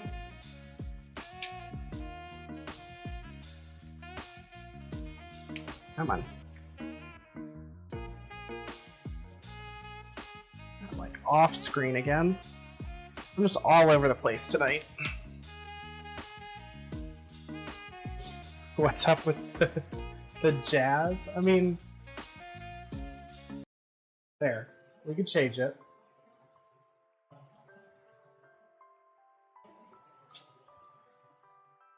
Alright. I am pretty pleased with this cut. This worked a lot better than the first one. Definitely didn't bump it like we did the first time. Yeah, so my playlist is a little odd. It sometimes just swings over into like heavy jazz. And I think that's just part of the songs in the playlist. I really just need to go through and make my own playlist at this point. So I can just pick songs that I know are DMCA free. But I can clear out the stuff that's like that. That's just a little off-putting or a little odd for the rest of it. Plus I can add more music, which I really, really want to do.